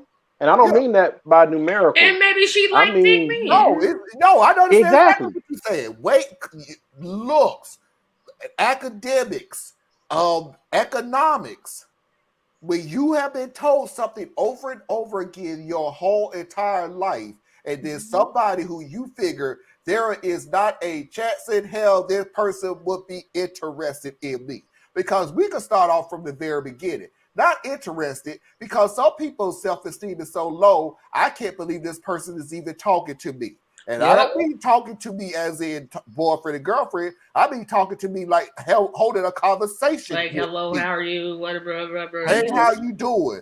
Oh, wait a minute. You see me? Wow. That is something. No, I did that. And when you sit you sit there, and then this woman who, yes, I told you I love you. I told you that I care about you. You see me in person, turns down everybody else. Do you know what that sounds like to the other person? Lack of trust? No, you turn down the other person because that's not the person that you want to deal with. You're just waiting for the person that you you're just waiting for the right one to come along. You just waiting for the right one to come along. Those were not the right ones that came along. That's all you hear. Right or wrong, that's all you hear. Now, dude, you need to go get therapy to understand that you are, and this is what's messing him up the most, that you are in a better place than what you were in. See, when you've been hearing this all the way through high school, when you've been hearing this all the way through college, even if after college, you done got out of college and you are in a better place, the only thing you remember is high school and college. That's the only thing that you remember. So no matter how much money you done made, no matter how much, because here's the deal with people, and I'm not pushing back on you, but I'm pushing back on the theory of lose weight. This guy is so entwined in being out of this woman's league that he figured even if he lose weight, even if he puts on muscle, he's still not there for her. Marlon, that's part of my point. That's why I said lose weight. I said that in a rather flippant way, and then I said, and then you'll either you can or you can't, and then you need to find a way to love yourself because you tried, and that's what it is. And you see what I'm saying? Like, I think a big part for me, and I'm certainly no clinical psychologist or nothing like that, but it's like everything doesn't require some damn therapy. Okay, some things are part of the human existence, the human experience. Right. When I was in high school and I got contacts, right? Little anecdotal dumb story. But I moved from Virginia, where every girlfriend I had were very pretty. And they were all Latina, and they all slim New York looking Latina girls, right? But they were very few and far between because every girlfriend I had was purely off of personality because I was a goofy looking something. Then I get to Georgia and I'm wearing contacts. And after 2 years of weight training, I look a certain way. And girls started paying attention to me for how I looked. And because of what I had grown up under, I thought all of them I legit thought they were picking on me. I thought I was being, like that movie thing that they do, like Date the Pig type thing. I thought that's what was going on. Because I couldn't get past when I liked somebody, I couldn't get them based off of physical attraction. So I get where the dude's coming from. But what I'm saying is he also said in his story that he doesn't have much experience dealing with members of the opposite sex. So he needs the opportunity to grow and develop, and he needs to take his lumps. He needs to learn his things. Right now, he's trying to find his way through an unfamiliar part of growing up. And I don't know. And he may need therapy. He might be that messed up. No, right? I'm sorry. That's not fair. He may need that much guidance. But here's the funny thing about it, though. What you just did, all that you just did is therapy. And that's the problem that he may be going through that nobody's sitting there telling them. It's not all therapy. No, therapy is like a guided, is someone helping to guide you through either your emotions, your experiences, or being able to bounce your ideas externally so that it's not all rattling around up here, so that something can help you filter, process, and move, either to heal, to grow, or whatever it may be. That's therapy. What did you right? Whether it's in a doctor's office or it's sitting there with your best friend. But what I'm saying is he also needs the experience. There's no substitute sometimes for experience. That's why they say experience is the best teacher. Now, that's some things you need guidance. You need much more, and what's the word, Anna? Like more intensive attention, directed effort, right? Intensive therapy? Some things, not necessarily that, No, that's what but just you need that more aggressive interaction that's more targeted, right? Sometimes you need that. I'm just saying this so far just sounds like a young person who did not have the opportunity to learn some of the dating peculiarities. I could never say that word right, but he hasn't learned it yet, and he needs to learn some of those things. And right now, the thing for everybody, and I may be overreacting to the term, but the thing for everybody is go get therapy, go get counseling. And I'm like, whatever happened to get through it? And if you can't get through it, then you go find a teacher or a coach, because that's what therapy can help you with.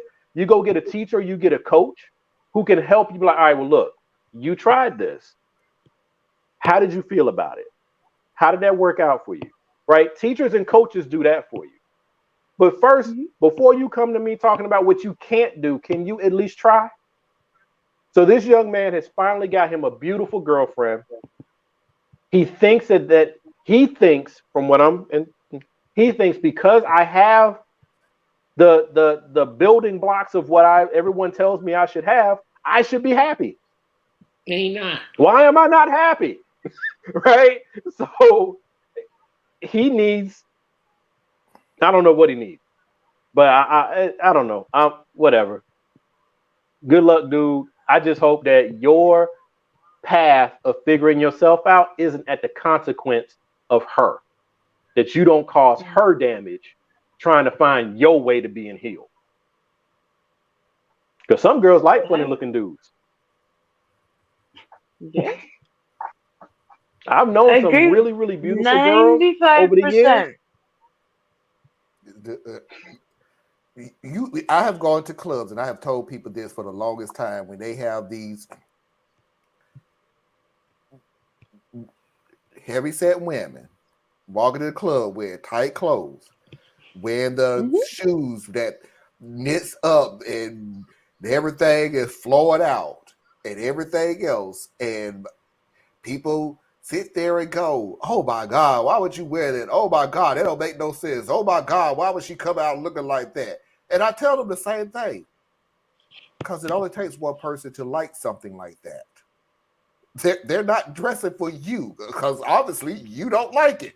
Cool, fine, move on with your life. Because one person in that club thinks she's the most gorgeous doggone thing walking the face of the planet right now.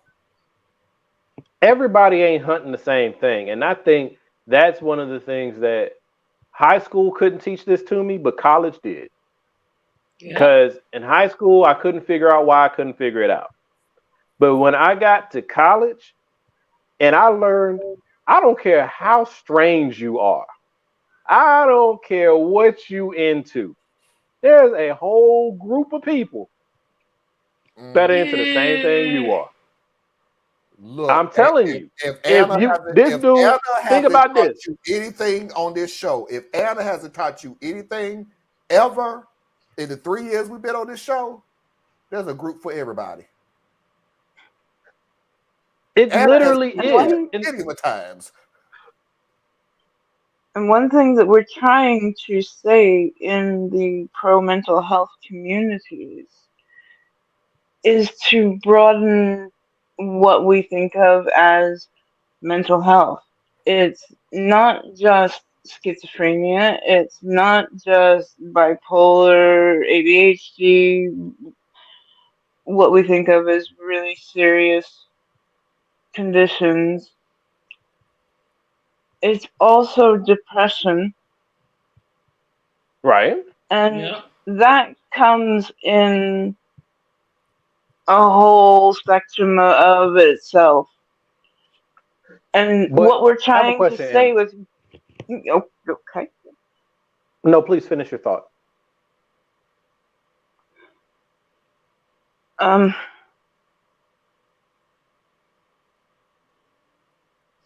What we're trying to say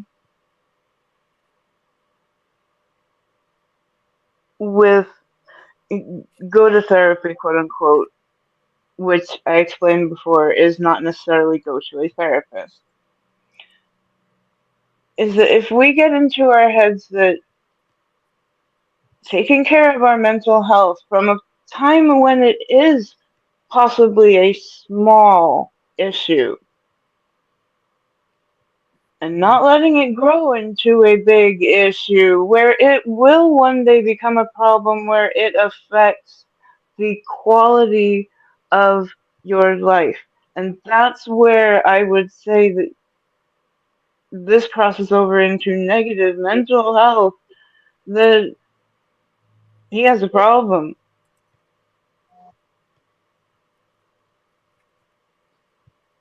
But this is why we had to be careful about what we say about people. Oh my goodness. Yes. If you don't like the way I agree somebody with that. looks, don't look at them. Turn the other way. You ain't got to look at them. Why you got to sit there and say something? That's not human. Like, okay, and that's where I'm gonna come in. Like, y'all know, I mean, I don't know, you may know. I do support people going to get whatever help they need. And I think that it all should, mental health and emotional health should be part of regular healthcare. Like, it's healthcare, right? So I'm with you on all those things. And I do take your point. I specifically named the more serious ones because that's where I place that classification. It's a spectrum. It's not like a pinpoint thing. But at that particular level, when you are dealing with something that is at the point where only medical and direct, like, you need, schizophrenia is not, you're not going to talk your way through that. Okay. You need a support team. Right. You need medication. You know what I'm saying? You need routine, right? So I'm just saying that's a certain tier, right? It's not an absolute thing. But I also look at, like, I'm going to take it all the way down to children, and where you have people who will tell a child that he has ADHD. He's 8 years old, 9 years old, right? Now, the child may very well have ADHD. Personally, I have my own beliefs on that, but I'm not a doctor, so I can't say that that's what it is.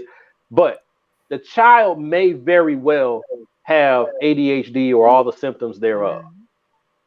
But how does it benefit the child to always throw a mental health label on it to the child? Because there is a way, and this also applies to adults, there is a point, depending on the individual, where you can become your diagnosis, where your diagnosis overtakes your own identity. You're not theist, you're bipolar theist, right? You that very well can happen. You can have a concern or diagnosis without it becoming your personality, your identity.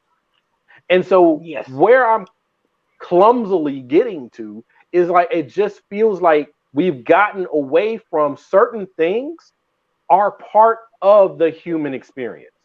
Certain things are things we work through as people, as animals, as creatures. And to always throw a diagnosis or a term on something is almost like, it's not the same, but it's almost like racism. If you call everything racism, the serious racist situations lose some of their definition and meaning. Every time somebody has gone out and recently anyway, they go out and they murder all these people with these weapons.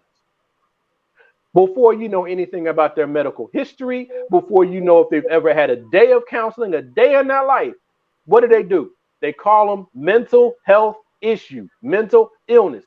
You have now taken something that could very well be an act of evil, of pure intent, but you've lumped it into the mental health thing. So now a majority of people are peaceful and thank you. Mm-hmm. These people are just trying to live, and because of this outcropping that you don't want to own, right? Regular society doesn't want to own them. So we're going to put them over here and just stamp mental health on them. So now you have now stigmatized the entire spectrum. So that's where like these words matter and use of the words matter. And I just think that we're just getting a little too loose with calling everything mental health and saying everybody needs therapy. That's great for therapists, wonderful for their industry, but it may not necessarily be where you start. So let's go ahead. And I could be wrong because, like I said, I ain't no doctor. Let's go ahead and move on. But before I move on, I have to make one thing perfectly clear. That alone deserves about a good 50 subscribers. So if you haven't subscribed to the show already, please go ahead and hit that subscribe button. Go ahead and hit that like button. We're giving you good content. Theus is giving you good content on this show right now. So go ahead and hit that subscribe button. That's at least a good 50 subscription right there. Nothing to do with us, Tracy. Just it's yes. Right? Wasn't that really dismissive? That's his channel. This is his show. He can do whatever he wants. This is his show. Okay, give Tracy about 5. Give Theus about 50. Give Anna about 50. I just got to keep ahead of Tracy. No, seriously, I just have to now. Hey, I was the one that said you was gonna pass me, so I just got to do it now. Oh, you way ahead of me. You crap! I got somebody on. Tracy Media LLC. Make sure you look it up. A new Tracy Media. Subscribe and like. She is bringing excellent content. Oh my interviews. Wait a minute. What? Somebody mad at me? What I do now? No. That stamp that mental health label on there because it's an easier way of saying out of my way next. How you doing, Cortez? It's a way of saying it wasn't us. Oh, that's Cortez. How you doing? What's up, family? Next time you need to be. But yeah, it's a way of saying, hey, that ain't us. But then, you have legislators that'll say that. Will they vote for expansion of mental health dollars? Nope. And that right there is one of the things that I really do support with the people, like in the quote unquote progressive movement, whatever that is, because sometimes they point this out because mainstream Democrats won't do it. And the media sure enough ain't doing it. Every time, there's only 2 deflections, right? If there's a mass shooting event, they say it's not the guns, it's mental health. Or they'll say it's not mental health, it's the gun. But then who's ever saying it, they never follow up and say, well, what legislation do you support to help fund mental health care? Or what legislation do you support to help curb the gun access? They don't do the follow-up. They just let people dodge. You know, like Donald Trump, the Republican Führer, this knucklehead, one of his executive orders was to make it easier for people with mental health issues to get guns. Yep, just give them guns. Mm-hmm. He did that. Texas, Georgia, Florida, all of them making it easier to just constitutional carry. Just have a gun. Just have a gun. You could be 13 and own a gun in certain states that start with an I. If you can afford it, you can have it. All right, we got And to then move say on. mental health. It's getting a little late here. We got to move on. It's Marlon. So I ain't got right nothing. there, You're right. not right there. That's worth another. That's worth another 55 right there. Real or nah?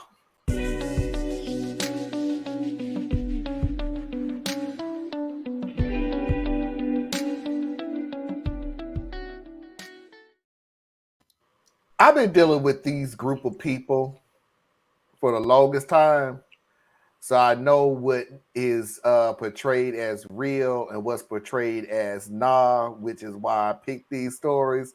I also know when to shut my mouth and not to give away the ending to certain things. So let's go ahead and play this story and get this all over with. Real or nah? So I'll keep this post short and simple. This was 3 years ago, and it was December. I remember because it was a day before my birthday, and I was in a big box store. One that combines a grocery store with clothing, electronics, you get the picture. So in the store, I see a cashier that I know standing at the end of her register on her cell phone. How she was getting away with it, I don't know. I also saw a woman who was clearly vision impaired, trying to ask the cashier for help, but she kept blowing her off. I heard her say, "Go ask someone else." Now, mom and dad raised me to help others in need if they need help. So I walk up to the lady, ask if there was any way I could help, and she said yes. She wasn't used to the new layout since they remodeled. Now, from experience in high school, a girl that I had a crush on who was visually impaired used to hold my arm or my elbow so I could guide her. So I helped the woman, and she carried the handbaskets, and she would tell me what she needed. We talked, and she told me how in school she had a nice friend who did the same for her. I said he seemed like a decent guy. And she told me, yeah, he was kind of short and had a squeaky voice, but he seemed shy. I helped her with her shopping, and when we were done, we go to the register, and the cashier who had blown her off said, "Hi Ricardo, how are you today?" I say to her, "Don't hi Ricardo me. This young lady tried to ask you for help, and you just blew her off and stood there on your cell phone. Just ring us up." The young lady who I was helping then said, "Wait, Ricardo, did you go to GW High?" I tell her, "Yes, I did." And she says, "Ricardo, don't you recognize me?" And then it hit me hard. I said, "Sandy, is that you?" She says yes, that she didn't recognize me or my voice as I had gotten taller. I tell her, yeah, so puberty hit me like a tsunami after high school. I was a real late bloomer. We then talked for a while because I didn't recognize her at first. This was years after high school, and she changed a lot too. I then confessed to her that I had a crush on her in high school, and I was crushed when I heard that she had a guy taking her to prom. I told her that I was trying to work up the courage to ask. And that's when she says, "Oh, the guy that took me to prom? That was my brother. He didn't want me to miss out on it." At that I laughed and said, "Oh, if I wasn't a chicken, I would have asked you sooner." To which she laughs and says, "Actually, I was hoping you would have asked, and I didn't know you work here." I say to her, "Oh, I actually don't work here." And that's when Sandy laughed and said, "You always were a sucker for a damsel in distress." After that, we exchanged phone numbers, started texting, and we ended up dating. And 1 year to the day in December, I asked Sandy to marry me, and she said yes. Now we're married and very happy. Now I might not have taken Sandy to the prom, but I did way better. I took her hand as my bride. Y'all. They a lie. This is not real. This is social lie. Oh my goodness, he done poured it on. They were lost lovers and they didn't reckon, and she legally won, and she's taking them to no lies. In today's episode of How the Target Turns. How I Met Your Mother. Come on. Definitely real. This is so fake. This is so fake. Oh my gosh. This has never happened to anybody that I've ever met ever. They didn't recognize each other. So Tracy, if somebody says that Orange Juice Jones never wore jeans. Who? It don't matter. It don't matter. Tracy says Orange Juice Jones never wore jeans. And I asked Tracy, have you ever seen Orange Juice Jones in a picture? No. Have you seen Orange Juice Jones on TV? No. Have you ever seen Orange Juice Jones in public? No. So just because you say you've never seen it, this is fake. Marlon, this is fake. It's too convenient. It's too tied up. It's too all loose. No, convenient. It's too convenient. They didn't recognize each other. He walked her around the store by his elbow. Blah. He wanted to ask her to the prom, but he didn't want to ask her if she was good. He didn't know that was her brother. Lies. I call lies. I call lies. I was just gonna go with it. Just didn't seem real because how like weirdly poetic it was flowing, and then there's little detail like you don't work there, you're in the store, you notice the girl with the cell phone at the cashier's register, but she knows your name. Yeah. Once she knew his name. And that was how the blind woman was able to identify. She was legally at blind. At that point. She wasn't blind, she was legally blind.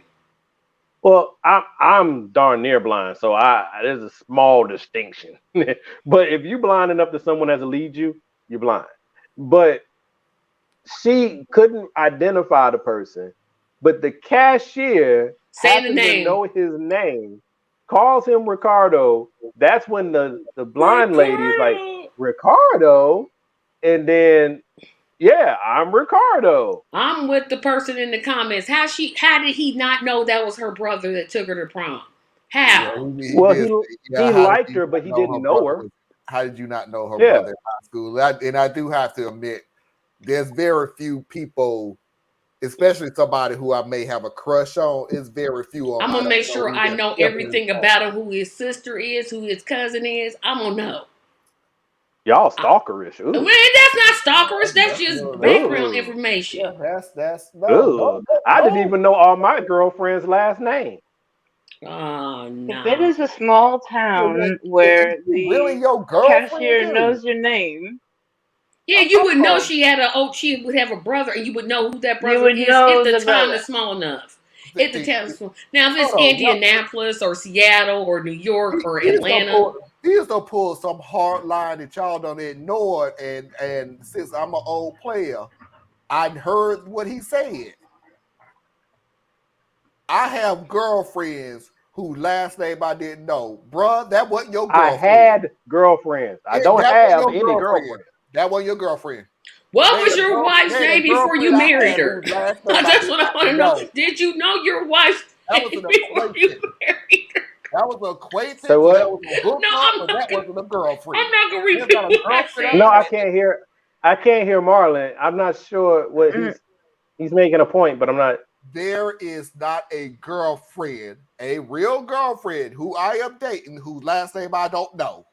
So how did you have a girlfriend whose last name? No, he said girlfriends, plural. He said plural. He didn't say just one. He said at least two. Oh, it is. He out here playing. Know the last name. He just got him confused. No, I never got him confused. Because here's the thing. Sure that he didn't say the last name. It's really shallow. Okay, what I'm about to say is very shallow. It is. Yeah, that's pretty much. I'm glad you admit it. Last name you don't know. It really. Hey, that's very shallow. Hey, what do I always say to you guys? Whatever it is that you believe or you are, at least own it. That's what I say, and I own my foibles. But I didn't know many of their last names. All I needed was their first name, and then I would give them a nickname because that was my lady, and then all I ever used was a nickname. Their last name was immaterial. So when you called her house, did you call her house? I didn't have to do that. I didn't have to do that. What you doing? Just dating in school or something? Didn't you call her? Like, we're going to go to the movies on Friday. So you didn't say, nobody answered the phone, this is the Johnson household, how can I help you? I wasn't a phone. I've never been a phone person. So most of the girls I dated lived near me. We went to school together. I didn't need to. Did you go over to their house? And then remember what I told you in high school, girlfriends were not that common. I just had them. Okay. But by the time I got to college though, I kept that same thing. I did not use real names. You got nicknames. And I've only been in love twice in my entire life. In my whole life, I've only been in love twice. And I married both of them. So all the girls that I dated, I was never all that into like that anyway. So a nickname was more than good enough for me. Relationships ran between 2 to 6 months. I didn't date nobody for more than that. So it wasn't the best way to be, but I treated them all great. Even to this day, if any of them see any of these videos, I bet you they would still say nice things about me because that's the kind of guy I am and the guy I was. He may not have known my last name, but he was the nicest that part person. might irritate them now. That part might irritate them now, but he was the nicest man that didn't know my last name. Because it's true. I mean, it's the absolute truth. I was the kind of guy that, I've always believed, I don't know where I picked it up from. You always treat a woman 2 degrees better than how you met her, right? So whatever type of person she is, you treat her better than that. And that's just the way it is. So I would oftentimes, when I did get in trouble, was usually with female friends who thought that I liked them because of the way I treated them, when in fact, it's just the way that I was taught to treat women. That I would run into a lot. But you didn't know their last name either. Nope. Why would I? I'm not mailing you a letter. I knew his friend's name. I knew his father's name. I knew his mama's name. I knew the sister. I knew everybody. I'm knowing everybody. I'm tagging everybody in that family. Period.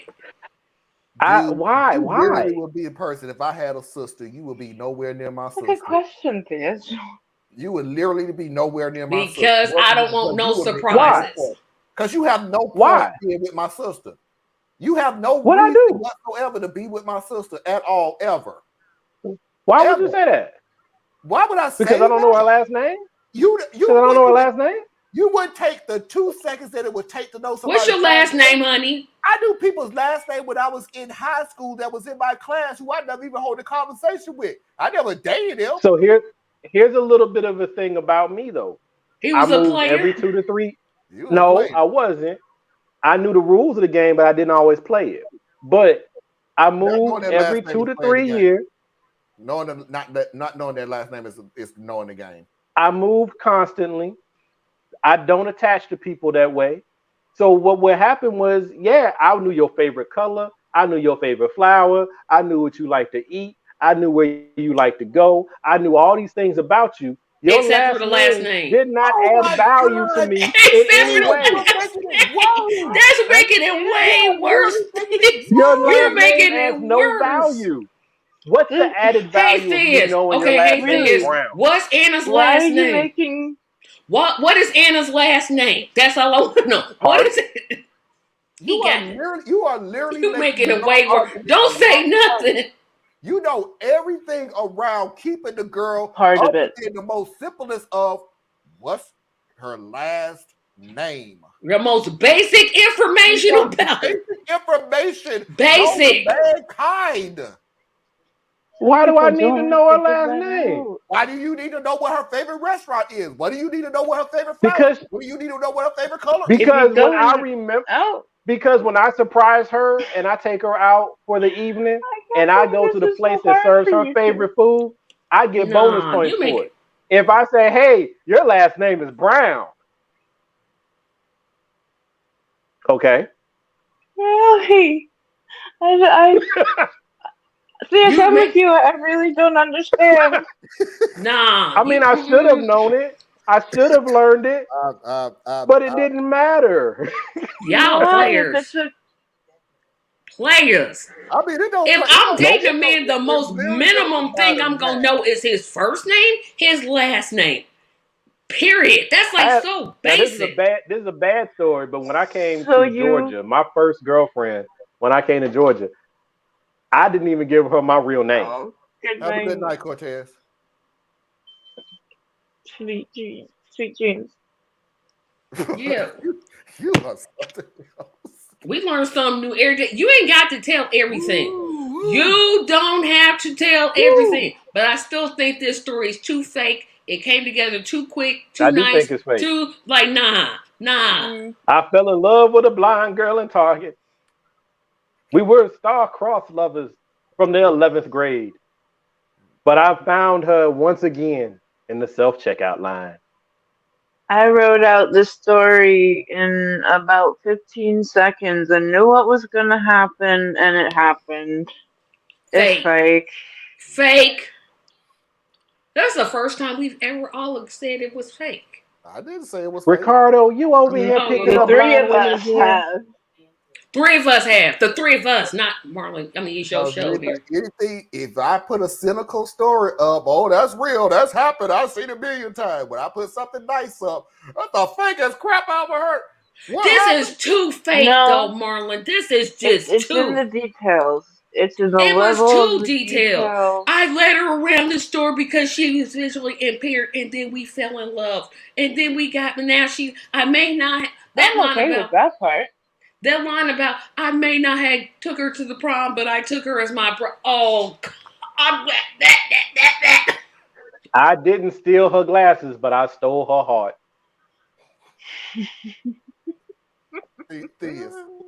And now we have a CNI dog named Lucky because when I found her, that's what I was. Lucky in love. No, Fizz. The dog is no, Fizz. The dog is named Blessed. Yes. Ain't nobody listening to Diz because Diz be the first person to sit there and go, ain't nobody gonna learn somebody's last name before going to marry them. Or I would know your last name before I marry you. I think. Why she gonna change her name anyway? She gonna change her name. Listening to what he is both saying. Of my, now here's the funny thing: both, like my first wife and my current wife, they got the same last name, so it really made that part a little easier. Yeah, the King is their maiden name. Did they both change to Robinson? And their birthdays are only a day apart. Wow. I'm surprised that he knew his wife's last name was King before she married him. I'm shocked. Because it was King. Because I loved her. Yeah. Still basic information. You definitely should know that. I'm gonna date some man I met. What's his last name? Oh no. So somebody's in a club and asks you to dance. You're not going to say yes unless you know his full name? Well, first of all, nobody's ever going to ask me to dance because I have no rhythm. But if they happen to, Guilty feet have no rhythm. Anyway, if they did, eventually I'm going to be like, my name is Tracy Carson. What's yours? Boom. I just met you. But we're not talking about sliding past somebody and dancing with somebody. We literally said you are dating this person. You are taking them out. You are holding conversation with them. Oh, Marlon, please put up. Y'all acting like I got to identify the body or something. I'm like, her name is ain't nobody Stephanie. Gonna call your ass I know Stephanie. What's your boyfriend's last name, Fizz Robinson? Does he know your last name, girl? Does he know your last name? Who gonna ask that? I had a girl with me. Something happened, and I saw two guys chasing her away. Well, what's her name? Thelma something. I don't know, Smith, Jones, Johnson. Well, thankfully that never came up. And all I had, and then their names would be something like Little Bit, Baby Girl, Sweetheart, Pinky, whatever. It would have their own little nickname. I'm just coming off, they had their own little nickname, and that's who they are, and then that's it. And if I ever call, and this is the thing though, I don't know if anybody else has experienced this, but it's definitely been with the kind of girls that I've dated over the years. When you have a nickname, and I'm calling you by your nickname, if I call you by your government name, there's a problem. You don't know the girl's government name. You only know one part of it.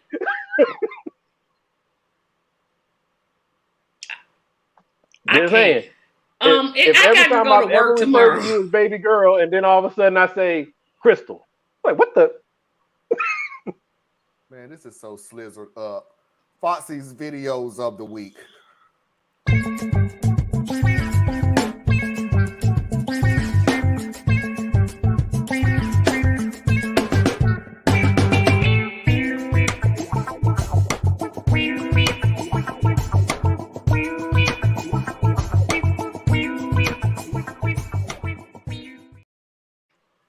And just in case welcome to the dating game. First question, Bachelor number 2. What is my last name? Never happened. And this is where I'm going to go ahead and say that I know beyond a shadow of a doubt that I said that I was going to have the worst person of the year candidate, but it's getting late. And I don't regret any of. Let me rephrase it. I don't regret anything that we've been doing on this show except that last segment because yikes. But anyway, same old excuses. Tonight, 3 Wilmington, North Carolina police officers have been fired after a routine audit of a patrol car camera uncovered what authorities describe as extremely racist comments toward African Americans. Couldn't have been dumb enough to say anything serious when they knew they were being recorded. Officer Kevin Piner is heard telling Corporal Jesse Moore that the protest would soon lead to a civil war. Okay, but maybe as a police officer, he's a little worried about how violent things are going to get. He goes on to tell Moore that he was going to buy a new assault rifle, and soon we are just going to go out and start slaughtering them expletive N-words. Well, this is embarrassing. Maybe this is just a reflection of his stress of the dangerous work of police work. I highly doubt that it's like some kind of general disdain for Black Americans that's held over from the way they were treated and viewed decades ago. We've moved past that. Piner says a civil war is needed to wipe them off the expletive map. That'll put them back about 4 or 5 generations. Once again, I'm embarrassed. They had just done like a really bad arrest or traffic stop that stressed them out. It doesn't mean that's how they are with everyone that they arrest. Later, during a phone call with Piner, Moore refers to a woman he arrested as the N-word and says she needed a bullet in her head right then. I stand before you, embarrassed yet again.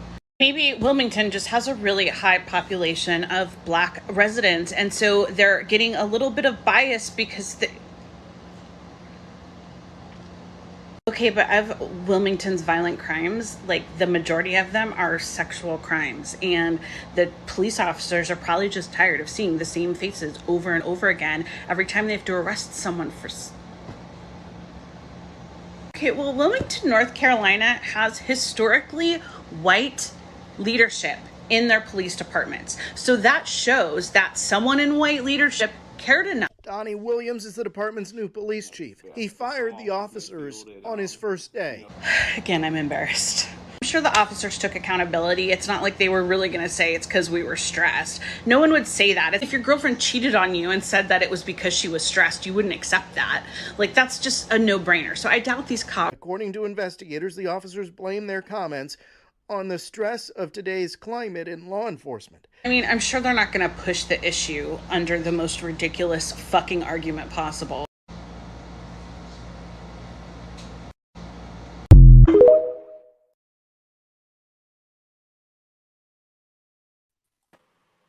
That's a repeat. That's a repeat. America, America, God shed his grace on me and crowned with brotherhood from sea to shining sea. Okay. At least you know the last word of America. So we're going to go ahead and move on because apparently people are telling me that that was a repeat. I know beyond a shadow of a doubt that these other ones are not a repeat. And oh, by the way, I do have a Mickey joke. You don't remember, Anna? Ooh. I don't remember that one. I remember Marla even saying this is ridiculous because every time they clip something, she'd come back and say, oh, this is going to happen. And then it happened. Yeah. Okay. I don't recall it, but yeah. Yeah, this wasn't on that trust Tracy's show. memory. I trust Tracy's memory. I don't recall. Right. I just, yeah. Okay. So for the new people, welcome. This is America. Mm-hmm. Been saying this for a while now. Nothing new. Nothing to see. Well, for them to tell you, nothing to see here. Facts do not matter about your feelings. If they're religious and they believe homosexuality is a sin, that's not bigoted. Wait, yes, that is Yes, it is. That is religion is bigoted. Religious people are bigoted. Religious beliefs that homosexuality is a sin is absolutely bigoted. So, like all Catholics are bigoted? If you believe that homosexuality is a sin, that belief is bigoted. So people who believe in the Bible, they're all bigoted? That's silly. I mean, listen, there are people who believe that. I mean, a lot of the population is religious and hold. I personally don't. And who's the least accepting of gay people? It's the white evangelicals. But U.S. Muslims, Muslims are more accepting of gay people in this country. That's how religious people feel about homosexuality. And that's wrong.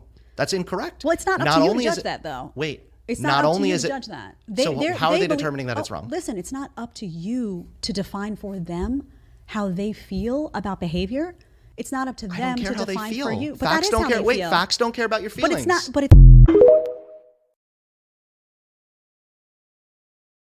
repeat, but it's a good one. Repeat. Yes, I a good enjoy one. when he does that. Yeah, because I was like, his attitude got on my nerves. Yeah, remember that one? Yeah, we had a whole long discussion because I was like, his attitude got on my nerves, and it still does. But yeah, that's a repeat too. I'm about to take a week off. But it was a good one. Thank you, Marlon. I'm about to take a week off. But Tracy's right. Again, that's 2 times in a row. Play another one. I'm scared. We'll call it a night so I can get up and go to work. Yeah, because you really looking forward to getting up and going to work. I'm not, but I'm going swimming tomorrow. So hi. Ooh. I haven't been in 2 weeks. I know, Miss Trey.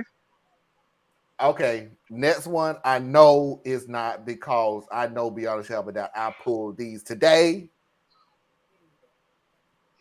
And if you've seen these before, it ain't been on my show. Sound a little testy, Marlon. I am. Oh man, you want to pick the videos? I'm like, did nobody make you make the pick? I'm very tested. What's your point? What's your point? I am. You know, this is all this is because you were wasting all that time memorizing girls' last name. Oh, I'm sorry that I have minors. How's being gay bad? What harm does it do to people? Why is it bad? What harm? Yes, please tell me. What positive about it? Wait, what's positive? That is immoral. That's not immoral. Yeah, wait. If a thing doesn't have a positive impact on society, that makes it immoral, correct? Correct. Very correct. Now, if somebody is in a happy, consenting relationship, adults, and they're happy in the relationship for the rest of their life, how is that not positive? Positive for whom? Them. So if it's positive, then why so many people against it? I don't know. That's why I'm asking you. To society, it's immoral. So why immoral to society is it immoral? Something bad. Okay, so why is it bad? Immoral is something bad. Okay, so why is it bad? Because it's not good. Come on, bro. Like, stop trolling, dog. Yo. It's not trolling. This is a microphone. I would plug this into my thing. Okay? With me putting this on my table, is that good or is that bad? Or is that neither good nor bad? No, that's the act that you put it on your table. Right. So it's neither good nor bad. You would agree with that, right? Right. Okay. So if something is neither good nor bad, that means it is not good, correct? Or it's not bad. Okay. So we're getting there. So when it comes to homosexuality, there's no good and there's no bad. It just is. It's like putting this on the table. That's the argument that I'm making. Unless you can give a reason for why it's bad. No, it's not. It's bad because it's immoral. Okay, now why is it immoral? Because it's bad. Marlon, I hate to tell you this. I will. Why they go find?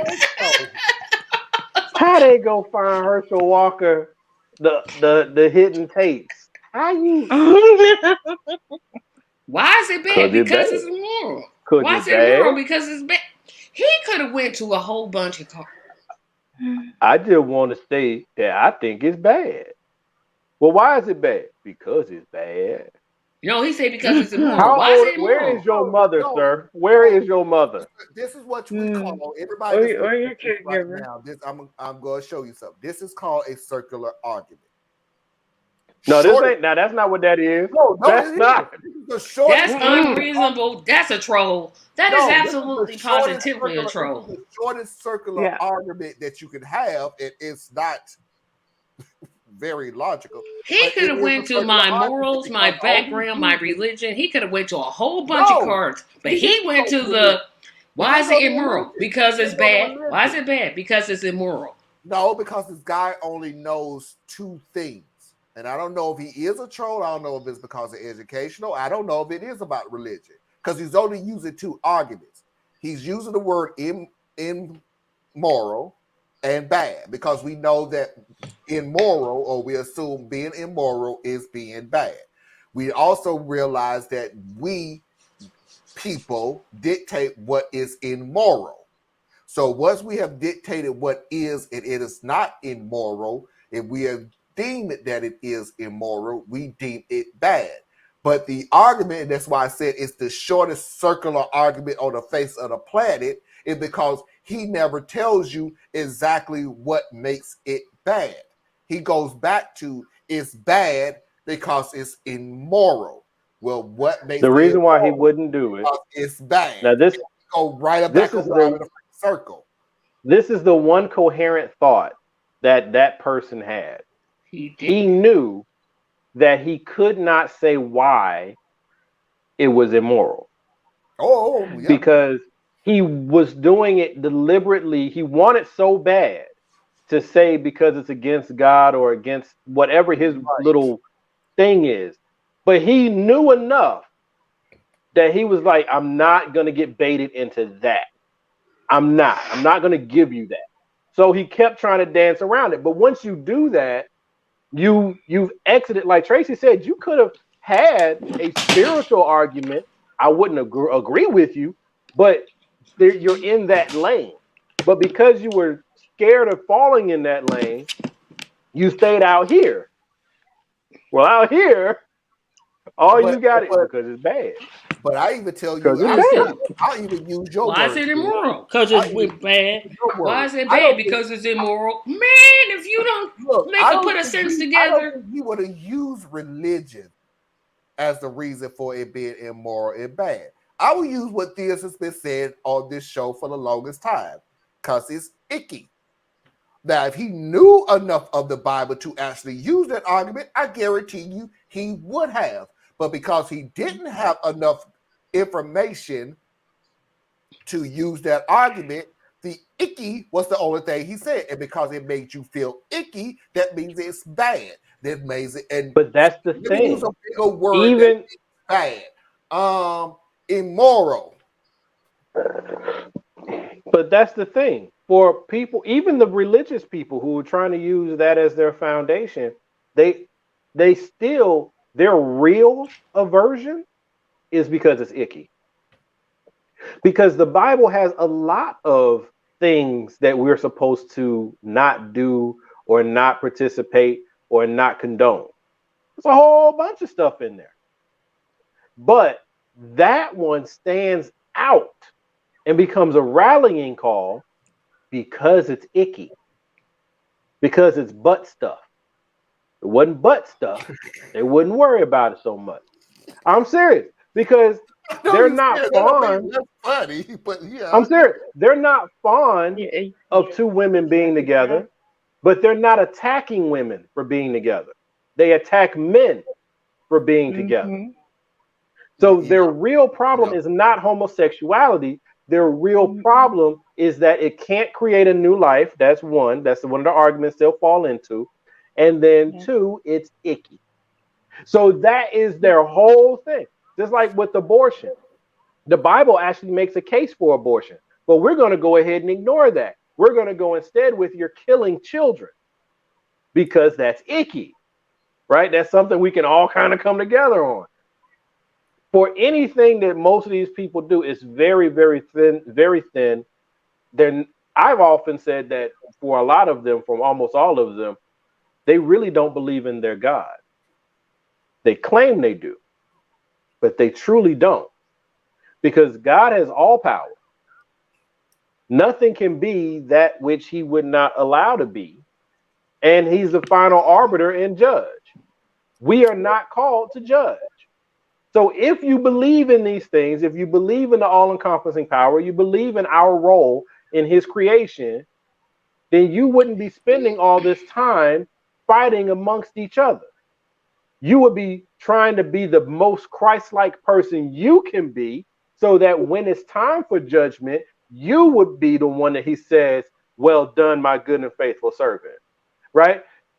But that's not how a lot of the rabid religious people function. They're busy trying to correct everybody else, when your mission is supposed to be correcting yourself. But I'm gonna have to disagree with that, but that's okay. That's not. I would love to hear the disagreement on that. I'm not going to. I have been. No. So why would you even say it? I'm stopping myself from saying you something. Do that. So I love you. I respect you, but you do that. It's like I disagree, but I'm not going to give you any point for it.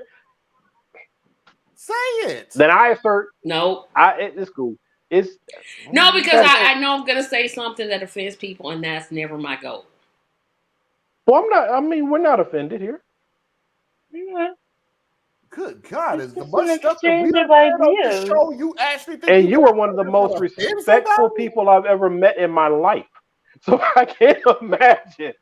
I just think, this is what me and my sister were talking about today. I just think, like I said, that first video definitely had a problem with his attitude. I'm like, nah, bro, your attitude really is really irking me, because I know how I was raised. I know exactly how I was raised, in the context in which I was raised. I can't go along with, I'm supposed to be working on myself, which I am, but I can't just see you doing wrong, just, oh, well, I got to work on myself. No, I can't. I can't. But, okay, so maybe that was not worded the best, but what is your calling to correct another person's behavior? I can't correct them. Only they can correct themselves. Only they can correct themselves, but I can't just watch you do stuff. I can't watch somebody beat their wife and me never say nothing about it.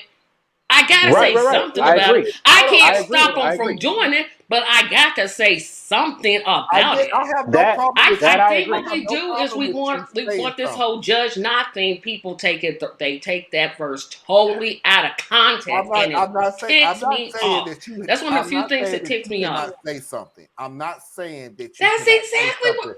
Okay. No. This is why I didn't want to say anything, because I knew it's one of the things that's going to make me mad. Upset. I'm upset. Just listen. I'm not saying, because I grew up the same way, Tracy, with what you're saying. And trust me, if you met my Aunt Lois, believe me, you're going to hear her mouth. Like, there is no doubt in my mind, if you're doing wrong, she's going to say something. I grew up with this woman in fear, and she never laid a freaking hand on me, ever. And I feared her. And for a certain point, more than my own mother. At the same time, though, what I'm saying is, we're talking about, I'm going to go up to you, Tracy, and tell you what my Bible and what my God is telling me, that put in my heart to say to you what you are doing. And if you see me in error, you should. If you see me doing something stupid, you have every responsibility to tell me. Now, that's an excellent period. Here's the question. Who are you seeing doing? Okay. Wait, let me finish. Here's the question. How far are you willing to go? You can't. Here's how I'll answer. You cannot make people change their behavior. Never, ever. That is a problem that we're having, because these people are forcibly. Again, this is why I didn't want to say, because I knew this is my upsetting point. It drives me absolutely crazy that this is what the left does. They take one little script and just go. No, that's not the context. Tracy, I drop scriptures all day long. We can sit here and you'll outrun me, but I can keep up to a good point on scripture. But but I can't stand it. I ain't even gonna lie to you. I'm not even gonna get on the track. I forgot more than you know, so knock yourself out. I'm not even going to the school. But the thing is, it's supposed to be about the spirit of what's being communicated anyway. Yes, if you see me doing something stupid, it's not the verbatim. Yes, if you see me, I'll use this as an example. If you see me doing something wrong, you absolutely have the right to say, Tracy, you know you're wrong. it's up to me to change it. Because you can't change me. Only I can agree do with it. that. I agree with that. However, you still have to say it. That's what I don't like. Is I can't say anything. Oh, yes, I can. Point. Oh, yes, I can. And that's a wonderful point. That's a wonderful point. But my thing is this, that yes, if you see someone doing something quote unquote wrong, the first thing would be, is it wrong according to your belief system, or is it wrong because it's arguably wrong? Right? So if you're being led by your belief system, now is your judgment of what's wrong you imposing your belief system onto someone else, or is it wrong because it's arguably just wrong? Like beating your spouse is arguably just wrong. You're committing violence onto another person and someone's being harmed. So you should step forward, right? You should. I mean, no matter what your background is. But if you see someone, the homosexuality thing is just the easiest one, but that's not wrong to everybody. That's wrong according to perhaps one person's interpretation of their faith. Now, are they now justified to go and chase down every homosexual they come across and treat them as wrong? Or or according to some people's interpretation of their faith, there's a problem with being a woman. So they put women down just because they're a woman. Yeah, and so I think because I deal with both sides, and I definitely agree with the more conservative of my friends. The left is really good about if you say you're against something, they believe it. And I'm not saying the left is wrong. I'm not saying the left is wrong. I don't want to say the left is wrong. They might be. I have problems with the left too. But sometimes the left, and I'm definitely gonna be doing a show about this. We don't want to hear any discourse. We want it. Some people is just not gonna. Some people disagree with me about Medicare for all. I don't understand it, but I'm like, hey, that's you. But Tracy, using this as an example, Marlon, one second, Marlon, one second. Go ahead. Using this as the example, when we were trying to have this particular segment of the conversation, let's say I represent the left, more liberal view, and you're speaking more on the conservative view. You're not saying you're a conservative. I'm saying you were speaking from a more conservative view. You were the one that didn't want to have the conversation. Right, because you were the one that wanted to shut down the conversation. Yes. But that's the same thing. That you're pointing out. So to say that the left doesn't want to have the conversation, sometimes they don't, but it still needs to be had because no one has the right to tell you can't talk. And then on the other side, it works the other way. Now, the problem that I have is that there's one version where the left likes a police speech. Right? The left loves the police speech. Boy, they'd be like, you use the wrong word, the wrong pronoun, the wrong this, the wrong that, and then they'll just harass you. The right, on the other hand, is sitting here saying, if you don't believe as I believe, you're going to hell. Both sides and I'm going to pass laws. Yeah, right? both sides. But they're not one equal. Side is okay, and that's what. And that's what I know my breaking point. I know it makes me angry, and this is one of those things. It makes me angry, so I'm like, no, I'm gonna calm myself down before I say something, and then I just go left because, like I said, I gotta go worse. I'll give you an example. I'll give you an example from my point of view. When I talk about abortion, and I sit there and I tell you, I don't want you to do unless it's just a major situation. And here's where I would stop at, because I'm not going to get into an argument on everybody's definition of danger in a medical situation when it comes to abortion. I'm not going to play this freaking game with you. Unless you have a medical degree, shut the F up. Yeah, because it's a medical procedure. We're not going to play this game. But me personally, no, I really hope that you will find a way to give a healthy birth. However, my strength of saying that is not strong enough to say, I'm going to stop you from not going to stop you from making the best decision for your life, knowing that whatever decision that you make does not affect me. So I see both points of view. It's just the outcome of it is what irks me. Do I Hey, want Marlon, what you just said. Oh, let me finish. What you just said. I'm sorry. It's real short. Do I want you to have an abortion? No.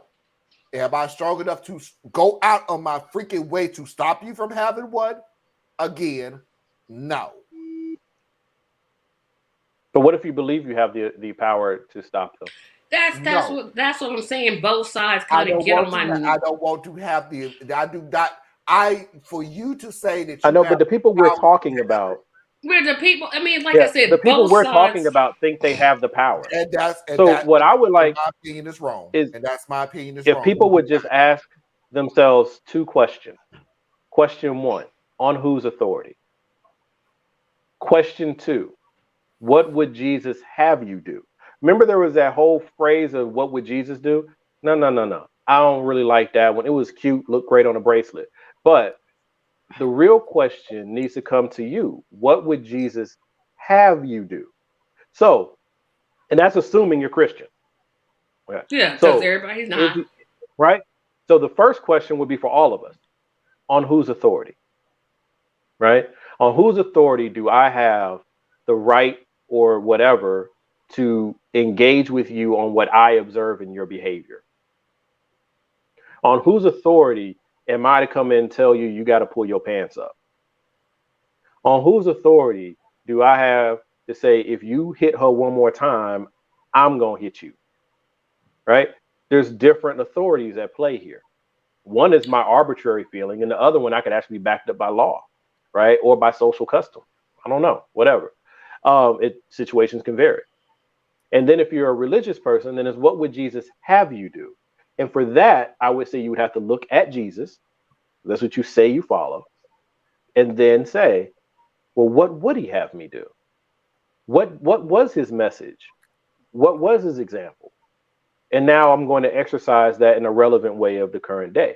But those two things are real stumbling blocks for most people. So then you end up with people on the left who often look at our religious community, Christian, Jewish, Muslim, what have you. And all we're looking at, and I know it can be annoying, it's got to be annoying. We're just pointing out hypocrisies. Yeah. That's all we're doing. Every single time. Point out hypocrisy. Right? And I'm good at doing that. And the reason I feel justified in doing that is because I'm not holding you by my rules. I'm not holding you by my standards. I'm holding you by yours. You say you have not you, Tracy. You say you have a particular calling and a particular walk and a particular faith. You are stepping outside of it. I'm not obligated to be like you are. You say you are. So I'm gonna point that out. So I'm gonna chin check you every time. But here's the question I want everybody to ask. Here's the question I want everybody to ask on this panel. I think I know how Anna would answer it. If we had somebody on this panel that was just like, it's a sin, you're gonna go to hell, would we listen to that person? Or will we just say, nope, you're not? They were right on every single issue. Equal pay, a living wage, health care, child care. But they was wrong on that one issue. Would we listen to them? And I think the answer is no. I think the answer is no. Okay, my answer. My answer would be, I would listen to them on every last one of those points, and I would debate them on each one I don't agree with. Oh well, that was my answer. Sorry. I think both sides, and I think that's where I'm getting to in terms of my personal journey. It's like both sides are starting to make me sick. Like, y'all making me sick, and y'all making me sick. So I fully agree. But I know I'm not middle. See, that's my thing. Is what I deal with. For 3 years, we figured out that both sides make them. No, but I think the left does, because I don't think the right cares anything about the left. Trust me, they don't. They like, y'all just go away. But we care nothing about the left. They're closing libraries, hiding history, telling entire races they don't count. I'm not talking about prison, passing laws. I'm talking about most of the people I know. I'm not talking about the normal. So the religious community, not necessarily conservative. Right. I'm not talking. Right. That's not. Yeah. I'm not talking about the people who want to close libraries and cut off women's access. But I know the community I come from, They not trying to hear two men. They ain't trying to hear it. They don't want to hear it. So they're not going to listen to you. And that's but fine. It's like Personally, I say that's fine. But then the left will say, "Oh, they don't. We should just not even listen to them." And I'm like, "No, we should listen to them." But we have done this Go ahead, we have done this on practically, and this is not even a pushback on you, Tracy. It just happens to be a pushback, a bridge. It sounds like a pushback. No, it's not a pushback. It's a bridge. Say what you just said on any policy. Absolutely any policy that you want to come up with right now. That no, I'm going to push back on you about what we want, and I know you don't want it. Yeah, and I'm going to say I do want it. I'm not going to fight really hard for it. I think we would listen when I was making my question. I think we would listen, but the larger left, nah, they not. We're so busy canceling people. That's literally why we. That's why we have a lot of problems. Yeah, that's like why we have a lot of yourself as the left. No, I don't. I do not. That's literally why we have this show, because we do not have enough people who will sit there and realize. How many times have I sat there and said, please, and I'm not being mean, I'm just putting a point out there. Please stop saying, if this happened, the great thing will happen. It's not that type of situation. Certain things has to happen. This has to happen, this has to happen, this has to happen, this has to happen, and then we will get to the promised land, for lack of a better term. But everybody keeps thinking, well, if we get rid of this, we're there. And I keep saying no. Because it's going to be something else. I mean, I don't... Wait, can we... Too many things. But getting back to what Anna asked us, which is, where do you identify? So she asked Tracy, do you consider yourself part of the left?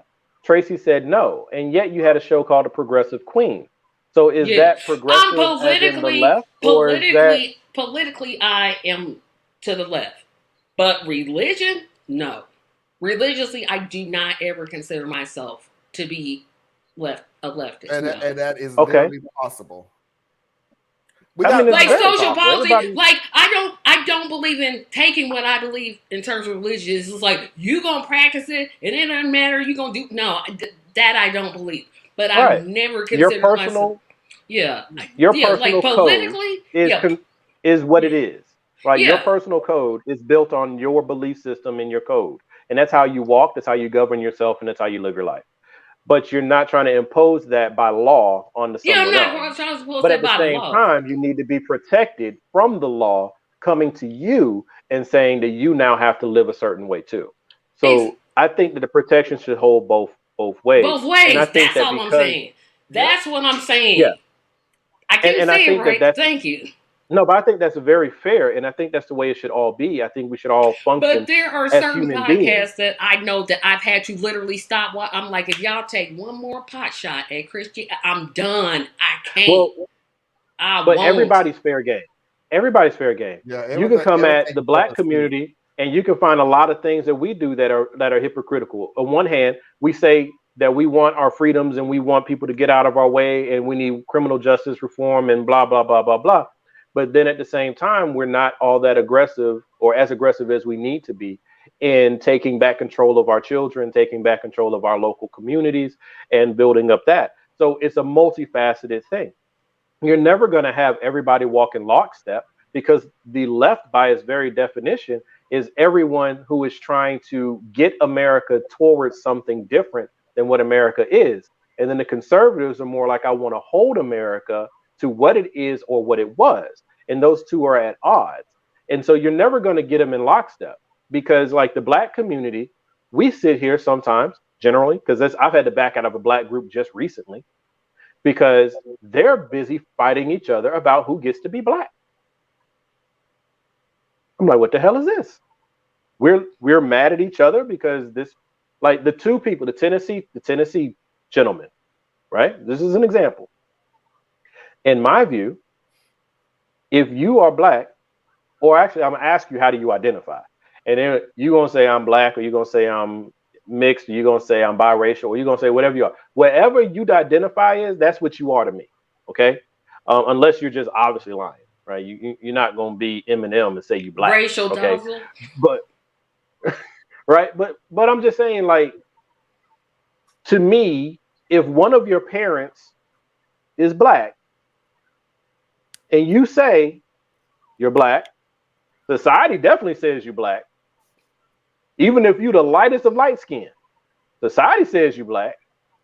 If you say you're black, then I have no I agree. I support that. I'm not going to ostracize you because you're not whatever weird definition of black I decided to land on, right? If a person says that they're gay, I'm just, and not in truth, but if a guy says that he's gay, but he's never been with another man, am I going to sit here and say, well, you're not gay until you have sex with another man? No, the man said he's gay. That's what he's attracted to. Yeah, that's what he said. Yeah. It's like this litmus test stuff. There's certain levels of litmus tests that need to exist, but we've gone way too far. Yeah, and I think this is one I was like, when Marlon showed that video, no, not this annoying guy.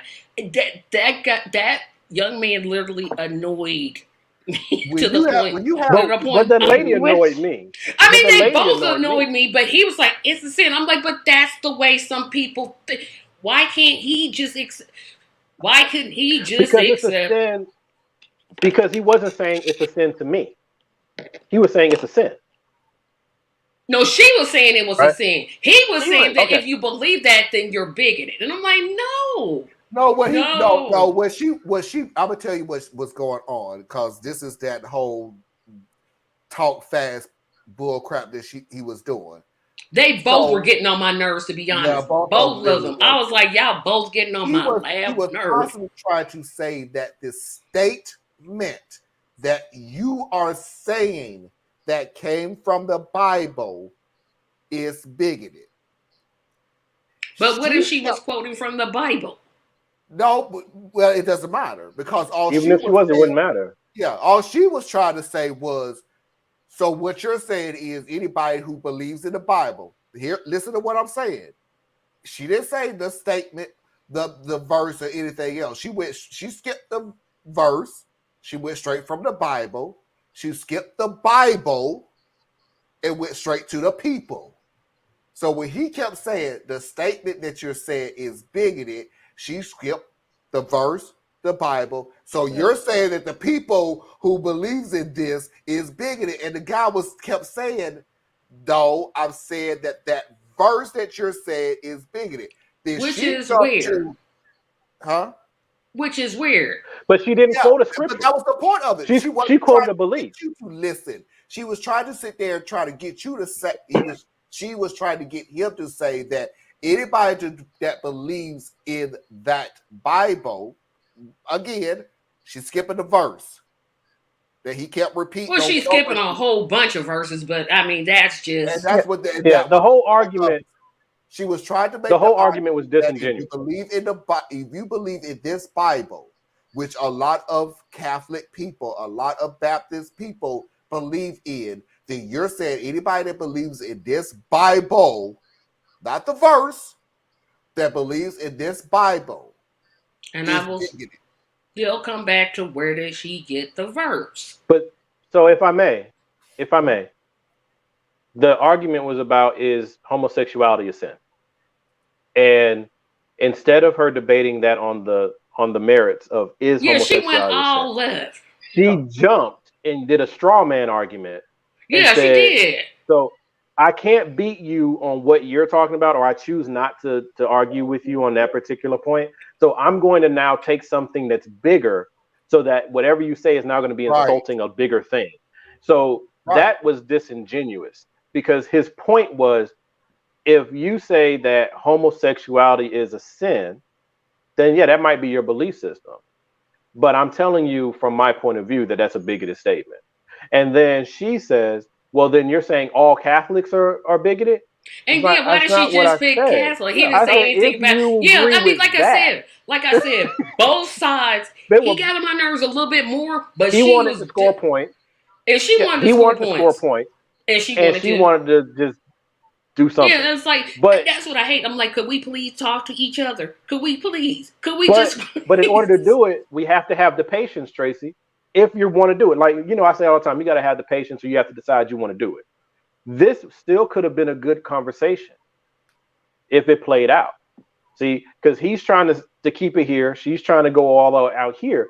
But if either one of them recalibrated, and instead of trying to debate this larger thing, we bring it down.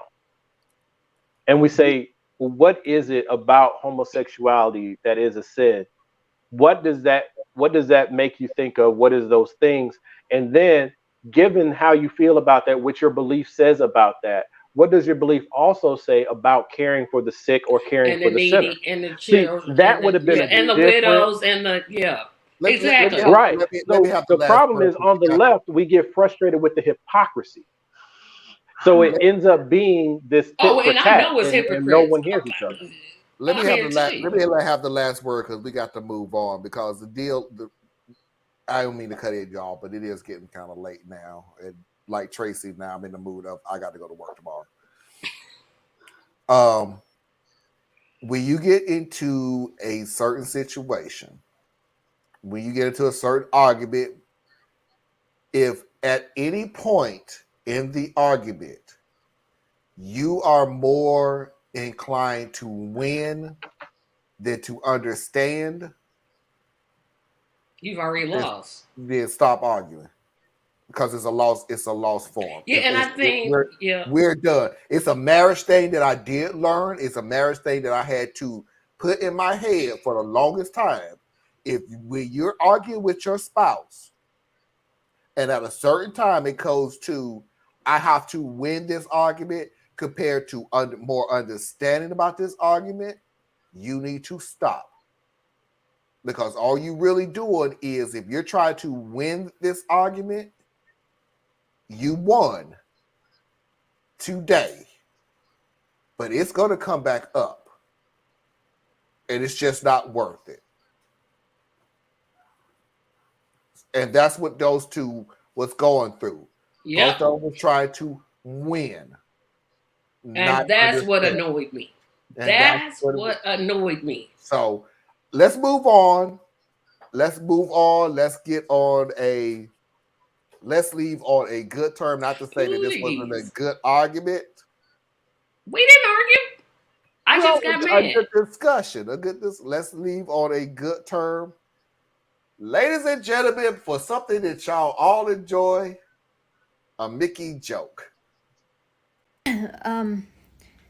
So we know that the answer to the age-old question of how many licks does it take to get to the Tootsie Roll center of a Tootsie Pop has long been discovered. NPR did a whole report on this back in 2015, and they cited various studies which concluded that it takes anywhere from 250 to around 1,000 licks, and many of these studies used humans to complete this noble task.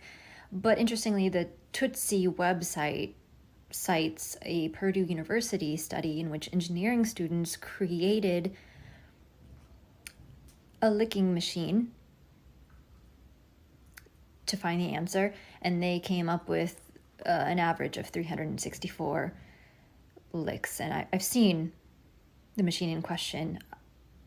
I don't think I can post pictures of it here on this app. So I guess my question is, did you create, I guess, the licking machine specifically for this study? And I guess a follow-up question would be,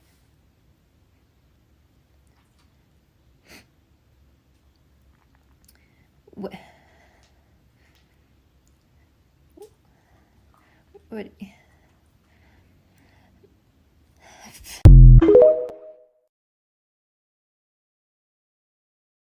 That was fun. I can't even say what I wanted to say. It ain't got nothing to do with me. I ain't trying to call out any names, but there's only literally 2 people on this panel who can, say something about that video. So I'm gonna light my cigar. No, not necessarily.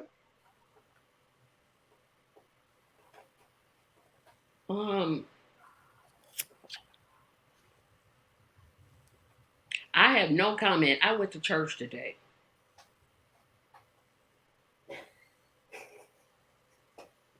I mean,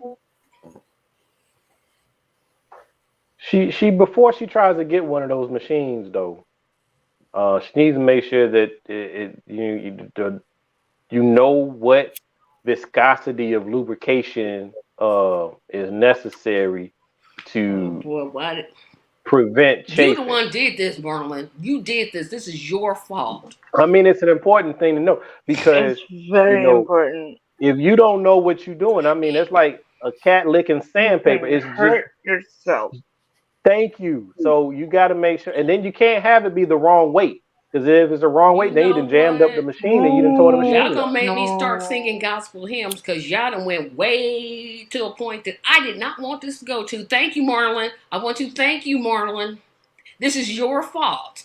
This is also you can figure out how to get to the center of the pop. You got to get to the button inside. Mm-hmm. What did Foxy just say? What did she say? They made a machine. They made it. Of all the world's problems to solve, this is what you came up with? That's a valuable problem. That is not valuable. How about solving world hunger? That'd be a good one. You can help. It might help with world peace. But if some people would think about the time involved with the number, like it's 3. The answer's in the commercial. He said a 3. Like, why are we doing this? Yeah, but number 3 was biting, and I don't think that that's always applicable. Yeah, no. Sometimes, Tracy, you got to take your time. Mm-hmm. And you definitely don't need to be biting stuff. I'm just gonna sing gospel hymns for the rest of this 6 minutes. Period. Because y'all done went way too... Ain't gonna do that. I'm just saying. I get what Shorty was saying, but you know what I'm saying. Hopefully she doesn't have that problem. She find somebody to help her with whatever her concerns are. But sometimes you gotta take care of business yourself, and if you want to pay for it, just make sure you buy the proper equipment to maintain your purchase, so that you don't end up in a whole different situation. Mm-hmm. Now you got a whole bunch of Tootsie Pops that never get taken care of. Fill out the warranty card. Yeah, definitely got to register. You know what? Okay, and for the love of everything, please pay attention to your electric bill. Please do not just find out what we in April. Now, just be kind to the environment. Don't get a battery operated machine. Yeah, be kind to the environment. Okay, so now here I go.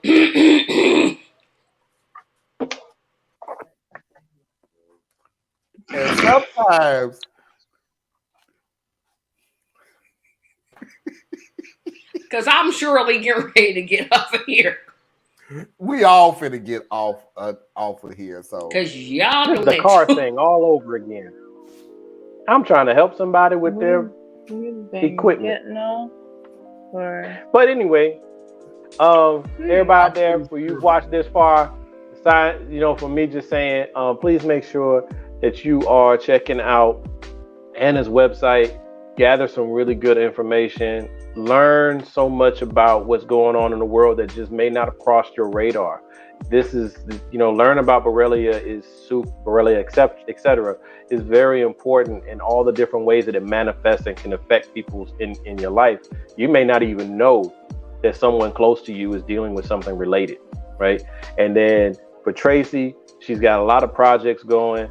She's always coming up with new ideas. So make sure you stay tuned to the things that she has out there. Please go to her website, get some clicks on our website. I think that's important. And then Marlon, we want to make sure we get him like 5 more, 6 more subscribers. You know what I'm saying? But for real though, all jokes aside, Marlon, thank you for always putting together a quality product, always bringing the people together, having things lined up. Your discipline is paying off as you're growing the channel. So I'm happy for you. And then for me, please help me with raising money for these kids.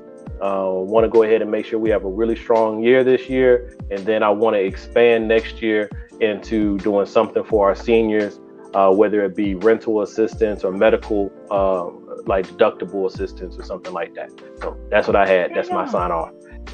For everybody out there, understand that this is entertainment. This is quality information. This is all of that stuff. This is and I've said this for the longest time, so nobody takes it. This is one of the smartest people when it comes to these information that I've ever seen. Please go support him on these situations. Don't date him, but yeah, because he'll never remember your last name. He will not. He's never gonna remember your last name. Nope. And I'm married. Don't date me because I'm married. Yeah. Oh yeah, that's right. That part too. Yeah, that part. Tracy has been to me an inspiration because Tracy was the one that started me on trying to do anything like this. Tracy has interviewed people who you would not give a freaking time of the day to. And yeah, we make fun of them and everything else. But Tracy do go out of her way to interview these people, give them a platform to be on, and give them a chance. That is not light.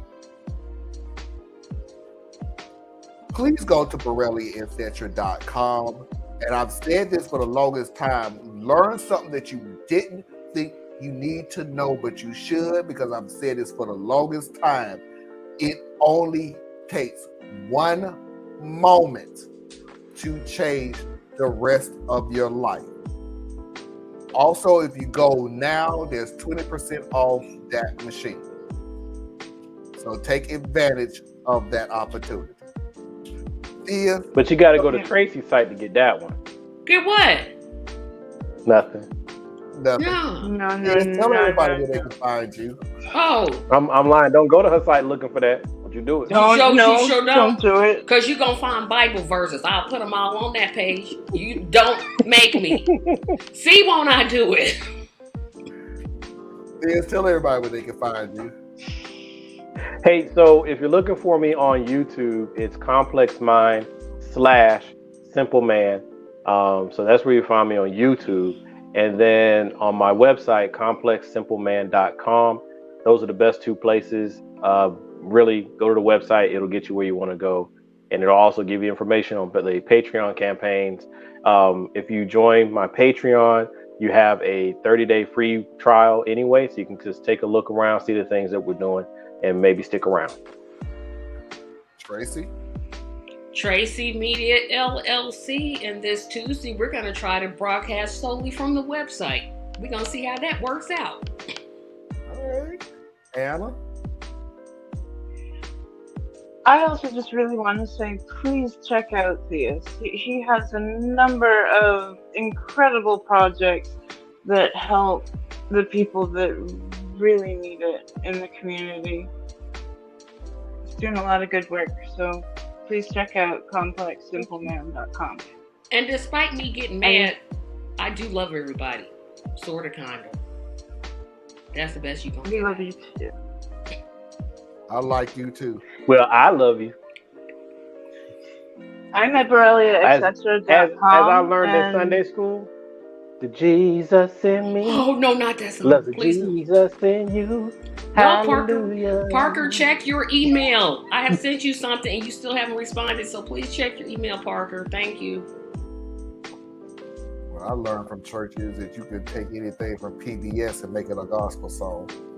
Hey, ladies and gentlemen, boys and girls, children of all ages, non-conforming individuals, that is our show for tonight. I appreciate Theus, Tracy, and Anna coming on the show. We will see you all next week. And until next time, we will see you when we see you. Peace.